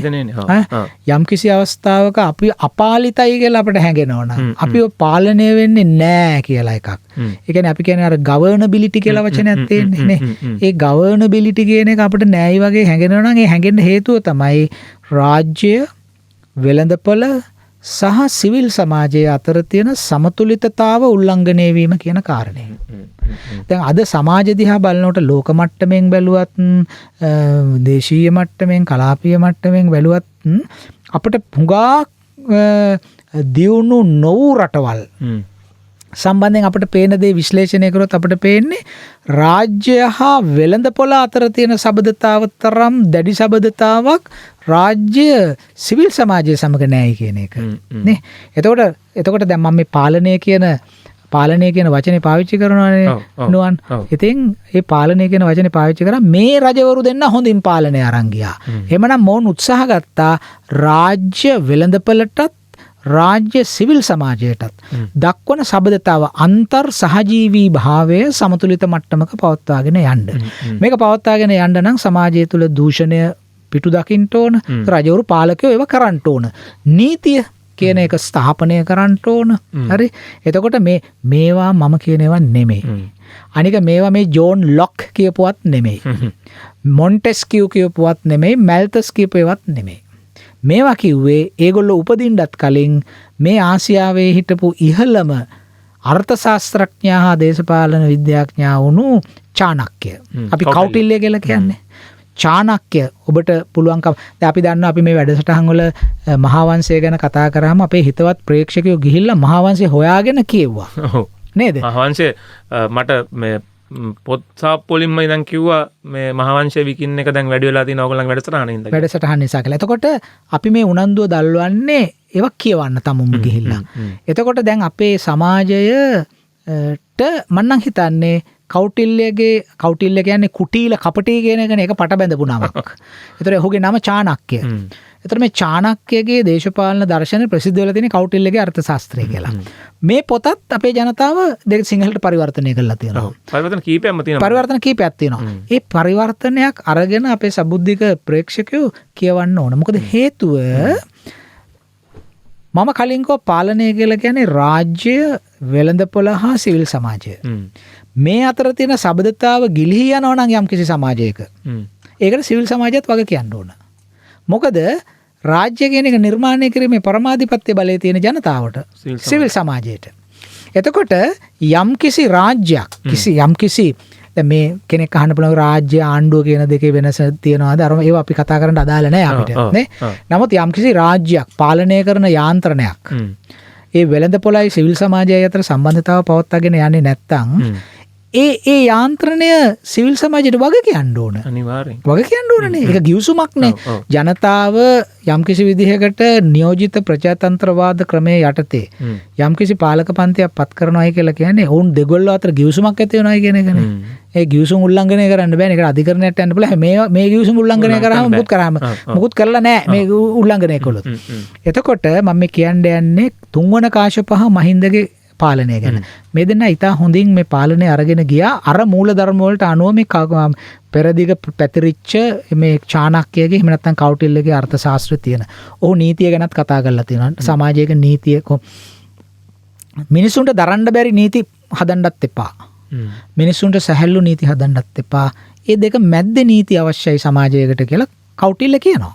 හරි? ඒ නිසා මේ පොත් අරන් කියවුවොත් ඔබට ඊළඟ වාරයේදී ඔබට ඔබේ නායකයන් පත් කරගන්නකොට යම් කිසි සවිඥානතාවක් ඇති කරගන්න පුළුවන් ඔබේ තීරණය කෙසේ විය යුතුද කියලා ඔය පොත් අරන් කියවන්න. පාරාත්තලට පෝර මිටියට කදිර ගහන එක නවත්ත ගන්න පුළුවන්.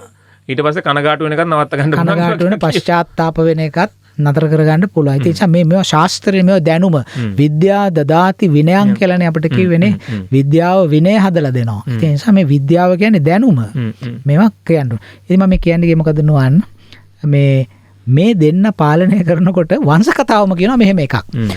මෙසේ ඒ දෙදෙනා වසන කල්හි පව්කම් කරන්නා වූ ජනයෝ අවකාශ නොලබන්නාහු. අන්න. එතන පව්කම් කියලා කියන්නේ මොනවද මේවා? සමාජ විරෝධී වැඩ. දූෂණය, අල්ලස, අයුක්ති සහගත ක්‍රියා, අනීතියේ යෙදවීම, මැරකම් මේ ඔක්කොම තමයි මේ පව්කම් කරන්නා වූ කියන වචනේ. එතකොට මොකද කියන්නේ? මෙසේ මේ දෙදෙනා වසන කල්ලි මේ දෙන්න වසන කල්ලි කියන්නේ මේ දෙන්න ජීවත් වෙනකන් කියන එක නෙමෙයි.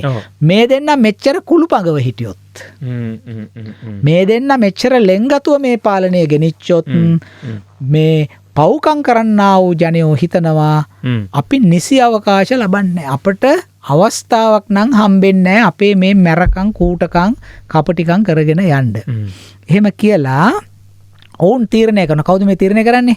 පව්කම් කරන කට්ටිය. සාකච්ඡා කරලා තීරණයකට එනවා මොහු ඔවුනොවුන්ට විරුද්ධ කටයුතු කළ යුතුය. මොකද මේ දෙන්න කොටවන්න ඕන. කවුද මේ තීරණය කරන්නේ? පව්කම් කිරීමට අවකාශ නොලබන අය. හරි?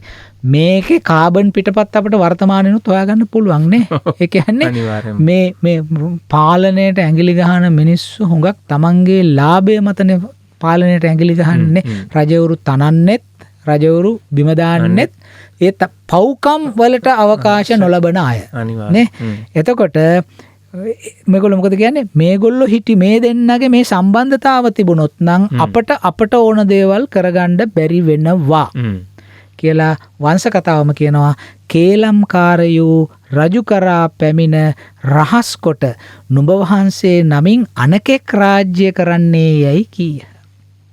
ඔන්න රජ්ජුරුව තුන්වෙනි කාශ්‍යපට ඇවිල්ලා කියනවා මෙතන බොහොම මිත්‍රයිනේ. එතකොට නැගෙනහිර පළාතේ ඉඳලා මහින්ද මේ සම්බන්ධතා පවත්වනවා. සමහරට පළවෙනි මහින්ද ලොකු උපදේශයක් දෙන්න හිටියා. උපදේශකයෙක් හැටියට ක්‍රියා කරා වෙන්න පුළුවන් පාලනයේදී තුන්වෙනි කාශ්‍යපට. ඒතර කාශ්‍යපට නෙමෙයි කේලම ඇවිල්ලා කියන්නේ කාශ්‍යප මහරජුරෝනේ. හරි. සමහරට කාශ්‍යපගේ මතය මහින්දට ගියා වෙන්නත් පුළුවන්. කොහරි මේ දෙන්න ඉතින් හොඳින් මේ පාලනය අරගෙන ගියා. මම අර කිව්වේ මේ දෙන්න හොඳට පාලනය කරයි කියලා පේනවා. මේ හැම වෙලාවෙම හොඳට සාධාරණයට මැදිහත්ව පාලනය කරනකොට ඒ පිළිබඳව කුකුසක් ඇති කරගෙන ඊට ප්‍රතිචාර දක්වන්නේ පව්කම් කරන අය. ඒ කියන්නේ සමාජ විරෝධී භාවය, අයුතු ලාභ ලබන අය නේ, ඒ වගේ අය තමයි එකට එළඹෙන්නේ. එතකොට මේගොල්ලෝ මොකද කරන්නේ? තුන්වෙනි කාශ්‍යපට ගිහිලා කේලංකාරයෝ කියන වචනයෙන් පාවිච්චි කරනවා. කේලංකාරයෝ රජු කරා පැමිණ රහස් කොට නුඹ වහන්සේ නමින් අනිකෙක් රජ යන්නේ. කාශ්‍යපට කියනවා ඔබ වහන්සේ ඔතන හිටියට ඇත්තම පාලනය කරන්නේ මහින්දනේ. එහෙම කරන්න දෙන්න පුළුවන්ද කියලා කියන්න ඇති. ඒක තමයි මේ වංශ කතාව කියන්නේ. අනිවාර්යෙන්. ඇත්තම මොකද වෙන්නේ? මේ කේලංකාරයන්ගේ ප්‍රයත්නේ සාර්ථක වෙනවා. මේ දෙන්න බින්දෙනවා. මේවා කාශ්‍යපයි මහින්දයි. කාශ්‍යපයි මහින්දයි බින්දෙනවා. මේ සහෝදරයෝ දෙන්න. මේවා අපිට හරි හොඳ නිදර්ශන ඉතිහාසයෙන් ලබා ගන්න තියෙන. ඒ කියන්නේ පාලකයෝ දෙන්නෙක් රටට හිතවන්තව වැඩ කරනකොට රජු සහ ප්‍රධාන රජු, යුව රජු සහ ප්‍රධාන රජු. එහෙම වැඩ කරනකොට අර ඒ එක පැත්තකට බර වෙලා ගිහිල්ලා මේ යම් යම් දේවල් කියලා මේ සබඳතා බිඳවන්නේ සමාජ විරෝධී කණ්ඩායම්. ඒ නිසා රජවරුත් යුව රජවරුත් දැනගන්න ඕන කේලංකාරයෙන්ගෙන් පරිස්සම් වෙන්න. යම් කෙනෙක් ළඟට එනවා නම් ඔහු එන්නේ මොකටද කියන එක ගැන ඉතිහාසයෙන් උදාහරණයක් ඇරෙන්න තුන්වෙනි කාශ්‍යපගෙන් සහ පළවෙනි මහින්දගෙන්වත් උදාහරණ අරගෙන Tamanට මොවුන් ලං වෙන්නේ කොමන පරමාර්ථයකින්ද කියලා විනිවිද දකින්න පුළුවන් වෙන්න ඕනේ. එහෙම නැත්නම් ඒ ළඟ ඉන්න පුරෝහිතයන් පෙන්නලා දෙන්න ඕන මහරජතුමනි මේ වෙන්නේ මෙහෙම ක්‍රියාවලියක් කියලා. ඉතින් බලන්න මේ රට මෙච්චර සමතුලිතව අරගෙන යන වෙලාවේ මේ රජවරු දෙන්න බිඳුණා. බලන්න මානවම්ම ඊටාම බලවත් රජෙක්. මානවම්ම පෙළපත මේ දෙවන ලම්බකරන වංශය. මේවා ඇතුළෙත් මේ වගේ දේවල් සිද්ධ වෙච්ච බවට ඉතිහාසය අපට කියනවා.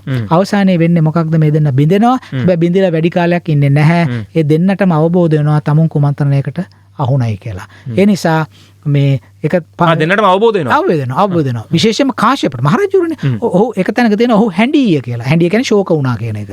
කියලා ඊට පස්සේ තමන්ගේ සහෝදරයට එන්න කියලා මේක සමතයකට පත් කරගෙන නැවත ඒ රාජ්‍ය ඉදිරියට අරගෙන යනවා. ඒ නිසා අපිට නුවන් මේවෙන් පේනවා ඉතිහාසය කියලා කියන්නේ මේ නිකන් තොරතුරු ප්‍රමාණයකුත් නෙමෙයි.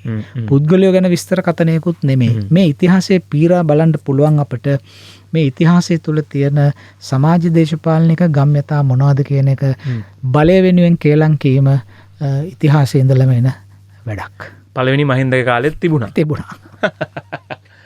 අපි එහෙනම් අද වැඩසටහනෙන් සමුගන්නවා. ඔබට අපි පොරොන්දු වුණ විදිහටම 99 වෙනි වැඩසටහන සීගිරි පර්වත භූමියේ සිට හමු වෙන බලාපොරොත්තුවෙන් ඔබ හැම කෙනාටම ආයුබෝවන් කියලා ප්‍රාර්ථනා කරනවා. අපි සීගිරියේදී හම්බෙමු.